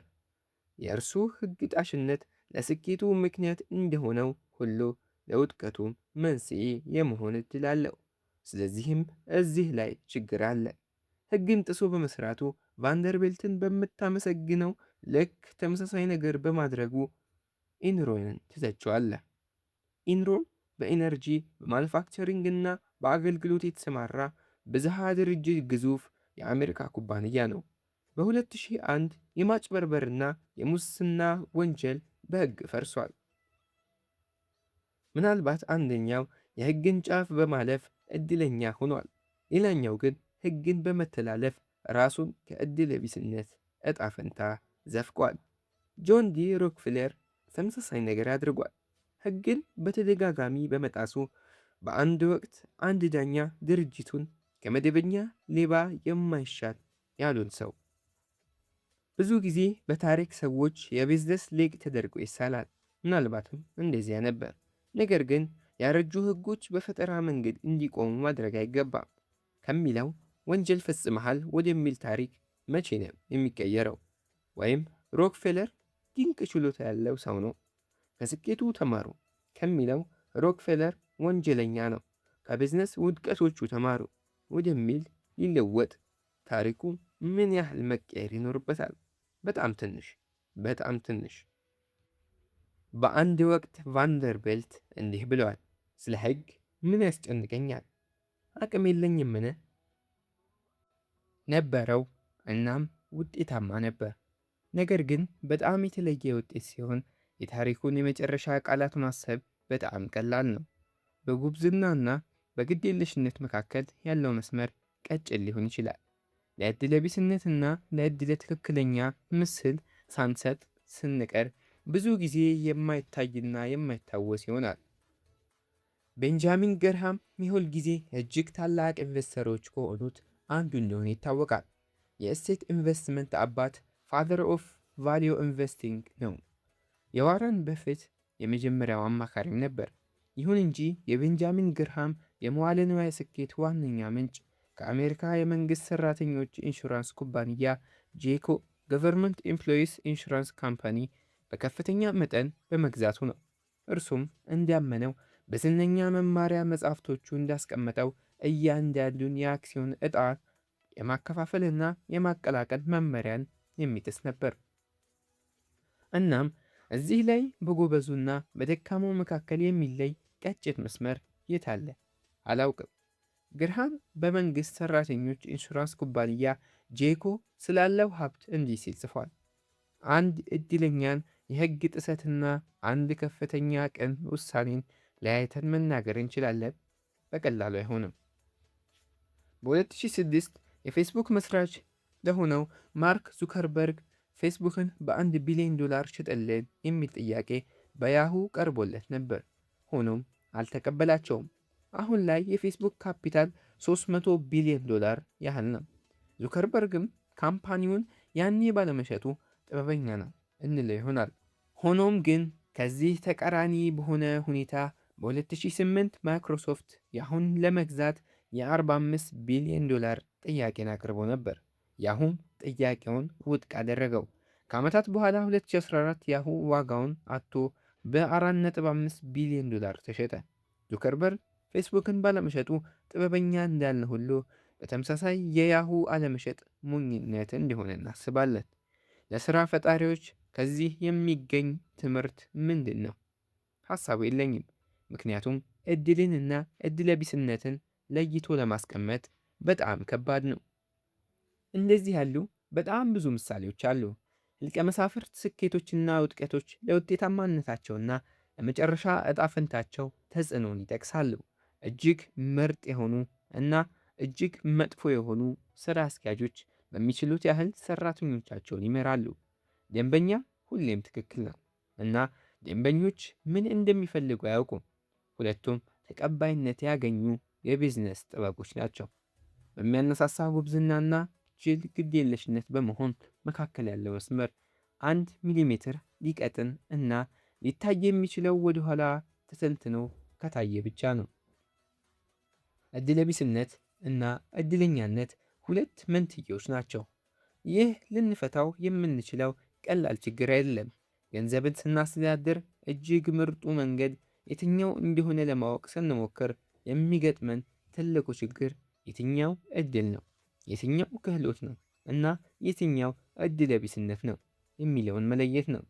ሆኖም ግን ሁለት ነገሮችን ወደ ተሻለ አቅጣጫ ያመለክቱሃል። የምታመሰግነውንና የምታደንቀውን ላይ፣ የምትተውንና መሆን የማትፈልገውን ላይ። አሊያም ስኬቶች፣ ውጤቶች 100% በጥረትና በጥሩ ውሳኔዎች የሚመጡ ናቸው ብለህ ስታስብ ተጠንቀቅ። ልጄ ከተወለደ በኋላ በከፊል እንዲህ የሚል ደብዳቤ ጻፍኩለት። የተወሰኑ ሰዎች ትምህርትን ከሚያበረታቱ ቤተሰቦች ይወለዳሉ። ሌሎች ደግሞ ትምህርትን ከሚጠሉና ከሚያበረታቱ ቤተሰቦች ይወለዳሉ። የተወሰኑት ኢኮኖሚ ካበበበት ሥራ ፈጠራ ከሚበረታታበት ሀገር ይወለዳሉ። ሌሎች ጦርነትና አሰቃቂ ድህነት ካለበት ይወለዳሉ። ስኬታማ እንድትሆን እፈልጋለሁ። ስኬት ላይ እንድትደርስ እፈልጋለሁ። ነገር ግን ሁሉም ስኬት በጠንካራ ሥራ የሚመጣ፣ ሁሉም ድህነት በስንፍና የሚመጣ እንዳልሆነ ተረዳ። ሰዎችን ስትመዝን፣ ራስህንም ጭምር ስትመዝን ይህን አስብ። ስለዚህም የተወሰኑ ግለሰቦች ላይ እና ምሳሌ ጥናቶች ላይ አታተኩር። ይልቁንም ሰፊ ሂደቶችን ተመልከት። አንድን የተለየ ግለሰብ ማጥናት አደገኛና ጠቃሚ ላይሆን ይችላል። ምክንያቱም ጫፍ ያሉትን ቢሊዮነሮችን፣ የኩባንያ መስራቾችንና ዋና ስራ አስኪያጆችን ወይም ዜናውን የሞሉትን እጅግ ከፍተኛ ውድቀት የገጠማቸው ሰዎችን ለማጥናት መሞከር፣ ጫፍ ያሉትን ማጥናት ውስብስብነታቸው እንዳለ ሆኖ ብዙ ጊዜ በሌሎች ሁኔታዎች ተግባራዊ ለመሆንና ለመኮረጅ እጅግ በጣም ትንሽ ዕድል ያላቸው ናቸው።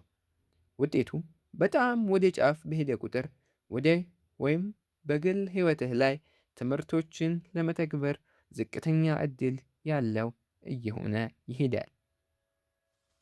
ምክንያቱም ውጤቱ በዕድል ወይም በዕድለ ቢስነት የመጨረሻ ጫፎች የመወሰን አጋጣሚው በጣም ከፍ ያለ ስለሚሄድ ነው። የስኬትንና የውድቀትን ሰፊ ሂደቶችን በመመልከት ተግባራዊ ወደሚሆኑ ልምዶች ይበልጥ ትቀርባለህ። ሂደቱ በጣም የተደጋገመ በሆነ ቁጥር የበለጠ በሕይወትህ የምትተገብረው ይሆናል። የዋረን ቡፌትን የመዋለ ንዋይ ስኬት ለመቅዳት መሞከር ከባድ ነው። ምክንያቱም ውጤቶቹ በጣም ጫፍ ያሉ በመሆናቸው በሕይወት ዘመኑ ላሳየው ብቃት የሚኖረው መልካም ዕድል ሚና በጣም ከፍተኛን እንዲሆን ያደርገዋል። ዕድል ደግሞ እርግጠኛ ሆነህ የምትኮርጀው ነገር አይደለም። ነገር ግን በምዕራፍ 7 እንደምናየው ጊዜያቸውን የሚወስኑ ሰዎች በሕይወታቸው ደስተኞች ይሆናሉ የሚለው መረዳት ሰፊና የተለመደ ምልከታ ነው። ስለዚህም ጉዳይ የሆነ ነገር ማድረግ ይኖርብሃል። የእኔ እጅግ ምርጡ የታሪክ አጥኚ ፍሬድሪክ ሌዊስ አለን የአማካኝ አሜሪካውያንን ሕይወት ሲተነትን እንዴት ነው የኖሩት? እንዴት ተቀየሩ? የሚሰሩት ምንድን ነው? እራት ላይ ምን ይመገባሉ? ወዘተ እያለ ሲያጠና የሙያ ዘመኑን አሳልፏል። ዜናውን ከሚቆጣጠሩት እጅግ የወጡ ባህሪያትን ከማጥናት ይልቅ ከዚህ አይነት ሰፊ ምልከታ ጠቃሚ ትምህርቶችን መውሰድ ይቻላል። ቢል ጌት በአንድ ወቅት እንዲህ ብሏል፣ ስኬት ሰነፍ መምህር ነው። እጅግ ብቃት ያላቸውን ሰዎች የሚያጡት ነገር እንደሌለ እንደሚያስቡ በማድረግ ያስተኛቸዋል። ነገሮች እጅግ በጣም በጥሩ ሁኔታ ሲሄዱ የምታስበውን ያህል ጥሩ እንዳልሆነ ተረዳ። የማትሸነፍ አይደለህም።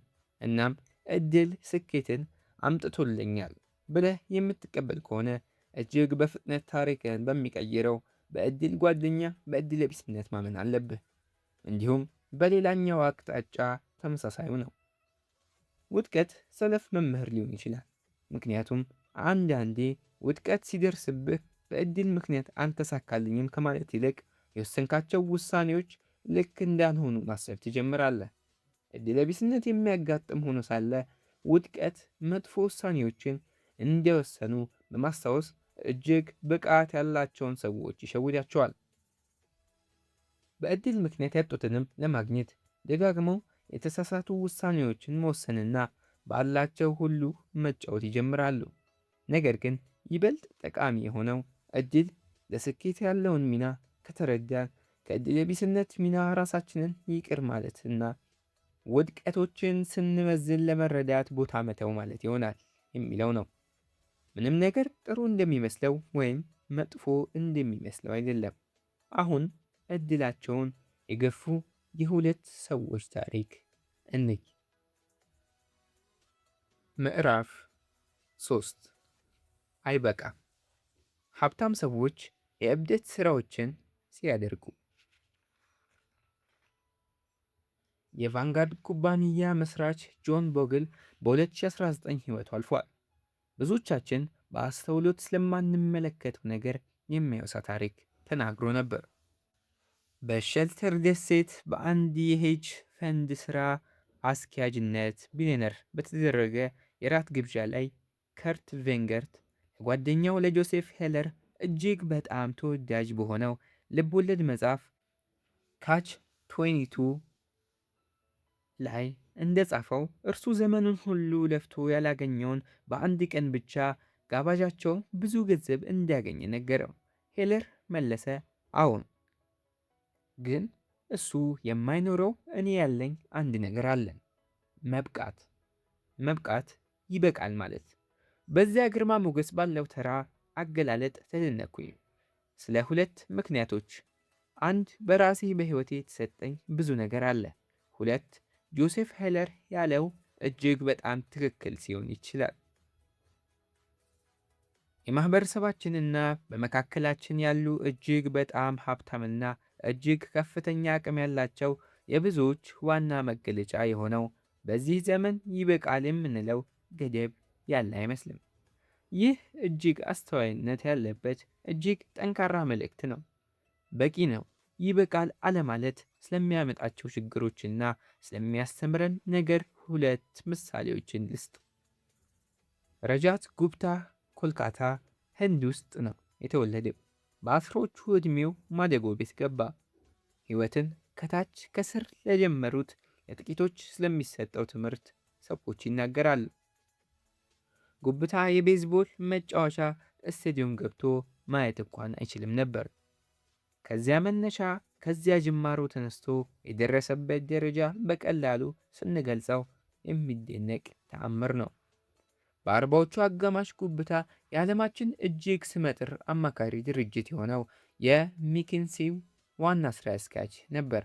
በተባበሩት መንግስታትና በወርልድ ኢኮኖሚክ ፎረም ሚናዎችን ለመጫወት በ2007 ጡረታ ወጣ። ከቢልጌት ጋር በበጎ አድራጎት ስራዎች አጋር ሆነ። የአምስት ግዙፍ የህዝብ ኩባንያዎችን የዳይሬክተሮች ቦርድ አባል ሆኗል። ጉብታ ከገጠራማ የኮልካታ መንደሮች ተነስቶ ከዓለማችን እጅግ በጣም ስኬታማ የቢዝነስ ሰዎች አንዱ መሆን ችሏል። ስኬቱ እጅግ ከፍተኛ ሀብት ፈጥሮለታል። በ2008 ጉብታ $100 ሚሊዮን ሀብት እንዳለው ተገልጿል። ሲበዛ እጅግ ከፍተኛ ገንዘብ ነው። በዓመት 5% ትርፍ ብናሰላው ለ24 ሰዓት በየሰዓቱ $600 ያህል ገንዘብ ያስገኛል። በሕይወቱ የሚፈልገውን ሁሉ ማድረግ ይችላል። ሆኖም ግን ባለ $100 ሚሊዮን ባለቤት መሆን ብቻ አልፈለገም። ረጃት ጉብታ ቢሊዮነር መሆን ፈልጓል። እናም እጅግ በጣም ፈለገው። ጉብታ የጎልድማን ሳክስ የዳይሬክተሮች ቦርድ አባል ነበር። የተወሰኑ የዓለማችን እጅግ በጣም ሀብታም ኢንቨስተሮች ከበውት ነበር። አንድ ባለሀብት የግል ኩባንያዎች ባለድርሻ የሆኑ የናጠጡ ባለሀብቶችን የገንዘብ አቅም በማስታወስ ጉብታን እንዲህ ሲል ይገልጠዋል። እንደማስበው ከቢሊዮነሮቹ አንዱ መሆንን አጥብቆ ይፈልጋል። ከቢሊዮነሮቹ ክለብ መግባትን ይፈልጋል።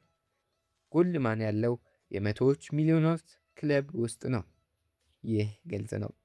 በትክክል ስለሆነም ጉብታ በጣም አትራፊ አቋራጭ መንገድ ያገኘ። በ2008 ጎልድማን ሳክስ የፋይናንስ ቀውሱን ቁጣ ፊት ለፊት እየተጋፈጠ ባለበት ወቅት ዋረን ቡፌት ባንኩ ሳይፈርስ ሕያው ሆኖ እንዲቀጥል የሚያስችል $5 ቢሊዮን ባንኩ ላይ ለማዋል አቅዷል። ጉብታ የጎልድማን የዳይሬክተሮች ቦርድ አባል በመሆኑ ለሕዝብ ይፋ ከመሆኑ በፊት ይህን የግብይት ስምምነት ያውቃል። እጅግ በጣም ጠቃሚ መረጃ ነበር። የጎልድማን ባንክ ህልውና አደጋ ላይ ነበርና የቡፌት $5 ቢሊዮን ድጋፍ በእርግጠኝነት የአክሲዮን ሽያጩን በከፍተኛ መጠን ይጨምረዋል። እየተፈጸሙ ያለውን ግብይት ካወቀ ከ16 ሰከንዶች በኋላ ጉብታ ለጎልድማን ቦርድ ስብሰባ የተደወለለትን ስልክ ዘግቶ የሄጅ ፈንድ ስራ አስኪያጅ ለሆነው ለራጅ ራጀርተንም ደወለለት። የስልክ ጥሪው አልተቀዳም። ነገር ግን ራጀርተናም ወዲያውኑ 175,000 የጎልድማን የአክሲዮን ዕጣዎችን ገዛ። ይህ በመሆኑም ምን እንደተወያዩ መገመት ይቻላል። የበፌት ጎልድማን የግብይት ስምምነት ከሰዓታት በኋላ ለሕዝብ ይፋ ሆነ። የጎልድማን አክሲዮን ወዲያውኑ በከፍተኛ ፍጥነት አደገ። ራጀርተንም በቅጽበት $1 ሚሊዮን አተረፈ። ይህ ሁሉ ሆን ተብሎ የሚደረግ ማጭበርበር አንድ ምሳሌ ነው። የአሜሪካ አክሲዮን ሽያጭና ምንዛሬ ኮሚሽን ሴኩሪቲስ ኤንድ ኤክስቼንጅ ኮሚሽን ሴክ የጉብታን የውስጥ መረጃ ያለ አግባብ በመጠቀም $17 ሚሊዮን ትርፍ በማስገኘት ሌሎችን ኢንቨስተሮች ጎድቷል በማለት ከሷል። በቀላሉ የተገኘ ገንዘብ ነበር። እናም ለአቃቢ ሕጎችም በጣም የቀለለ የክስ ጉዳይ ነበር። ጉብታና ራጀርተን የውስጥ መረጃውን ያለ አግባብ በመጠቀም ወንጀል ተፈርዶባቸው እስር ቤት ገቡ። ሙያቸውና ክብራቸው ላይመለስ ጠፋ። አሁን ደግሞ በርኒ ሜዶፍን እንመልከት። ወንጀሉ በጣም የታወቀ ነው። ሜዶፍ ከራሱ ከቻርለስ ፖንዚ ጀምሮ በፖንዚ ስኬም ቀድሞ ለሚገቡ ኢንቨስተሮች በኋላ በደረጃ በተከታይ ከሚገቡ ብዙ እንደሚከፍል ቃል በመግባት ገንዘብን የመለዋወጥና የማታለል ሥራ እጅግ በጣም የታወቀ ሰው ነው። ሜዶፍ ወንጀሉን ከመጋለጡ በፊት ለሁለት አስርት ዓመታት ኢንቨስተሮችን ሲያታልል ኖሯል። ሜዶፍ ልክ ከጉብታ የሚሊዮንና ለ20 ዓመታት ያህል ተደብቆ እንዲኖር ያደረገው ከአጭበርባሪ በላይ መሆኑ ነው። ከፖንዚ ስኬም በፊት ሜዶፍን ዝነኛ ያደረገው ሕጋዊና እጅግ ስኬታማ የቢዝነስ ሰው መሆኑ ነበር። ሜዶፍ ገበያ አመቻች ነበር። ይህም የአክሲዮን ገዢዎችንና ሻጮችን የማገናኘት ሥራ ነው። በዚህ ላይ እጅግ ጎበዝ ነበር። የዎል ስትሪት መጽሔት በ1992 የሜዶፍን ገበያ አመቻች ኩባንያ እንዲህ ሲል ነበር የገለጠው። በርናርድ ኤል ሜዶፍ ኢንቨስትመንት አክሲዮን የተባለው ከፍተኛ ትራፊ የአክሲዮን መገበያያ ኩባንያ ገንብቷል። ከቢግ ቦርድ ከኒውዮርክ የአክሲዮን መገበያያ ግዙፍ የአክሲዮን መጠን ይስባል። የሜዶፍ ኩባንያ በየቀኑ በአማካኝ $740 ሚሊዮን በኤሌክትሮኒክ መንገድ የንግድ ልውውጥ ያካሂዳል። ይህም የኒውዮርክ የአክሲዮን መገበያያ ሽያጭ 9% ማለት ነው። የሚስተር ሜዶፍ ኩባንያ ሽያጮችን በጣም በፍጥነትና በርካሽ ያከናውናል። ስለዚህም ለሌሎች የድለላ ኩባንያዎችን ደንበኞቻቸው በሚገዟቸው የአክሲዮን ዕጣዎችን መጠን በዕጣ ነጥብ ሳንቲሞችን ይከፍላል። አብዛኞች የአክሲዮን መገበያያ ኩባንያ ከሚሸጡበት በመግዣ እና በቅድመ መሸጫ ዋጋ ባለው ልዩነት በማትረፍ። ይህ ጋዜጠኛ ተሳስቶ የጻፈው አይደለም። ማጭበርበር ከጀመሩ ወይም ከመጀመሩ በፊት የተሳካለት ድርጅት ባለቤት ነበር። የሜዶፍ ገበያ የመፍጠር ሥራ ሕጋዊ ነበር። የሜዶፍ ቢዝነስ የገበያ አመቻች ክንፍ ኩባንያ የቀድሞ ሠራተኞች የነበረ ሰው ይህኛው ድርጅቱ በዓመት ከ25 ሚሊዮን እስከ $50 ሚሊዮን እንደሚያተርፍ ተናግሯል። የሜዶፍ ሕጋዊ ሐቀኛ ቢዝነስ በማናቸውም ልኬት ከፍተኛ ስኬት ነበር። ሕጋዊ ሆኖ እጅግ በከፍተኛ ደረጃ ሀብታም አድርጎታል። ዳሩ ግን ማጭበርበር መጣ። ጉፕታንና ሜዶፍን ሁለቱንም ልንጠይቃቸው የሚገባ ጥያቄ በመቶዎች ሚሊዮናት ያለው ሰው ይበልጥ ለማግኘት ሁሉንም ነገር እንዴት አደጋ ላይ ይጥላል የሚል ነው። ህልውናን በማስቀጠልና ባለማስቀጠል ጫፍ ላይ ያለ ወንጀል መፈጸም አንድ ነገር ነው። አንድ የናይጄሪያ አጭበርባሪ ሌሎችም ሰዎች በመጉዳት ስለሚሰማው ጸጸት እንዲህ ሲል ለኒውዮርክ ታይምስ ተናግሯል። ድህነት ህመሙ እንዲሰማህ አያደርግም። ጉፕታ እና ሜዶፍ ያደረጉት ግን የተለየ ነው። አስቀድሞ ሁሉም ነገር አላቸው። ለመገመት የሚያዳክት ሀብት፣ ክብር፣ ስልጣን፣ ነፃነት። ዳሩ ግን ሌላ ይበልጥ ስለፈለጉ ሁሉንም ነገር አሽቀንጥረው ጣሉ።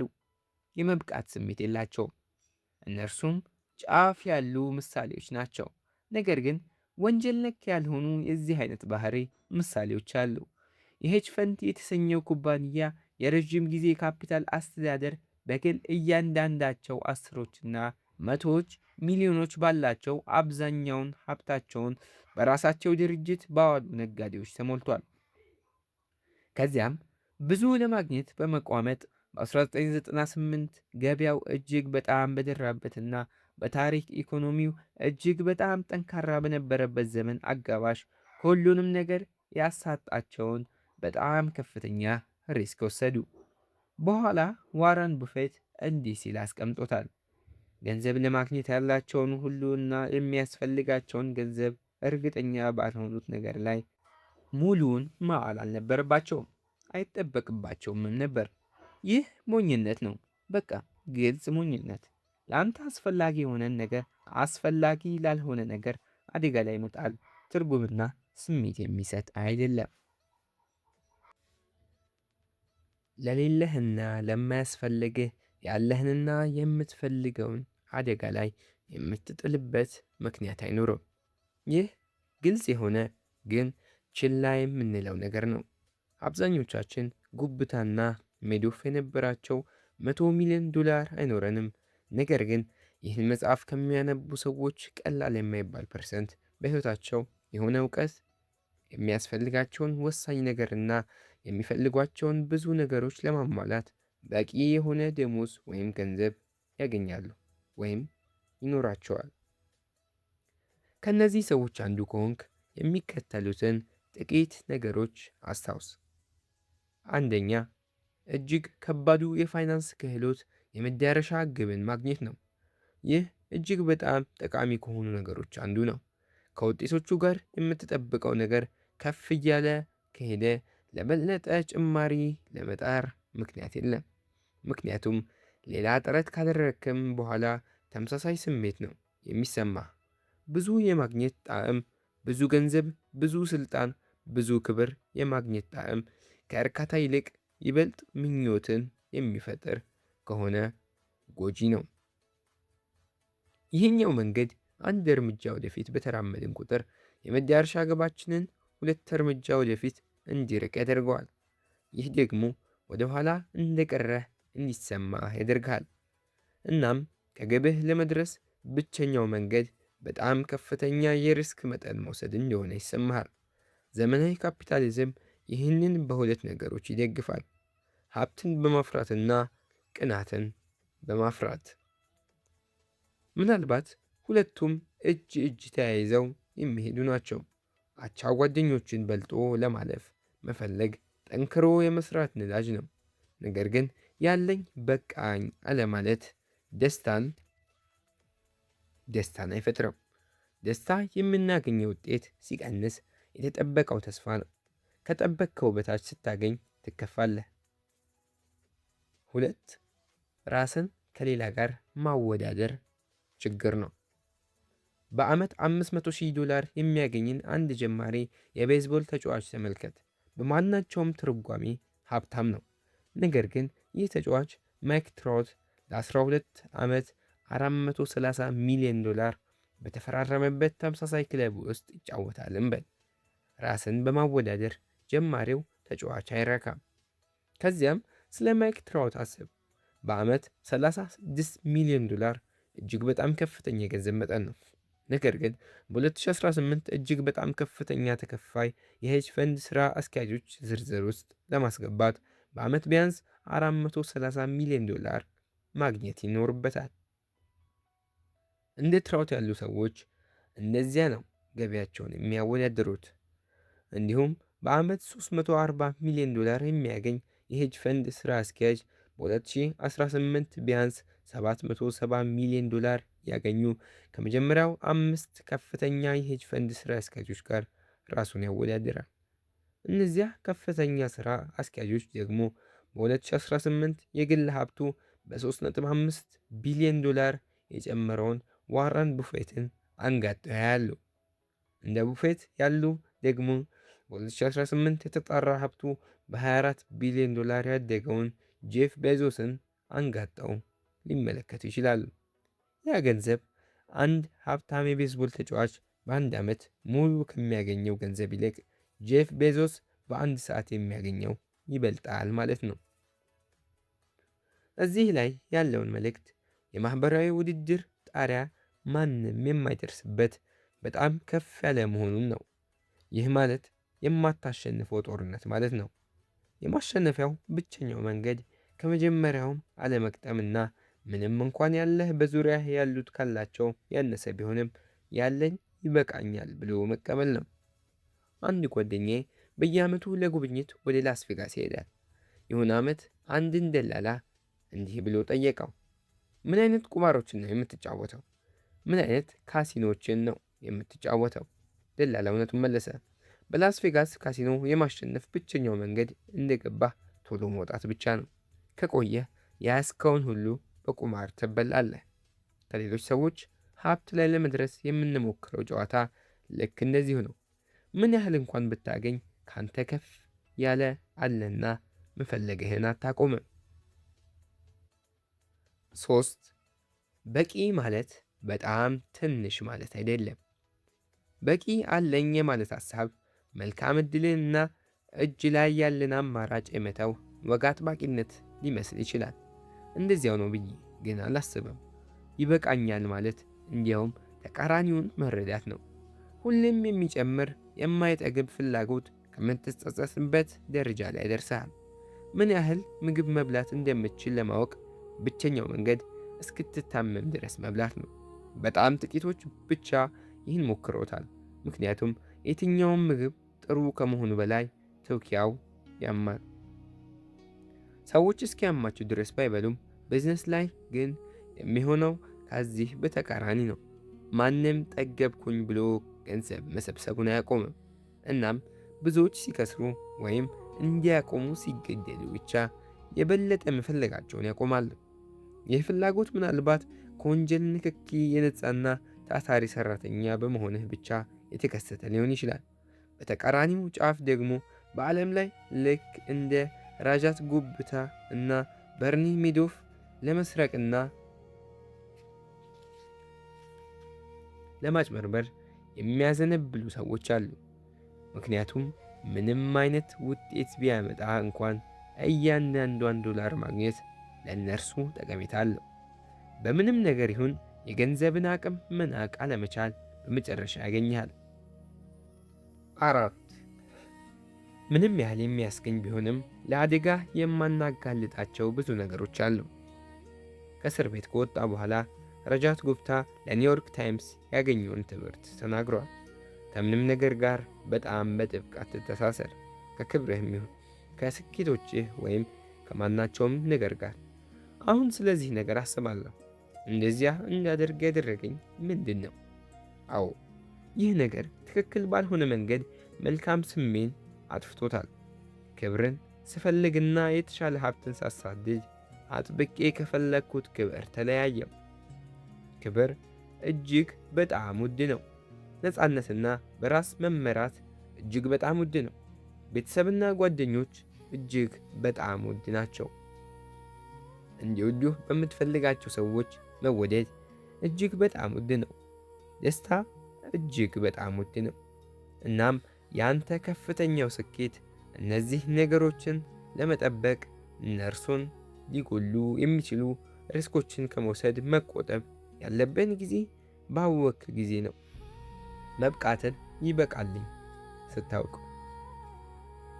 መልካሙ ዜና በቂ የሆነን ነገር ለመገንባት የሚያስፈልግን ኃይለኛ መሳሪያ በሚያስደንቅ ሁኔታ በጣም ቀላል ነው።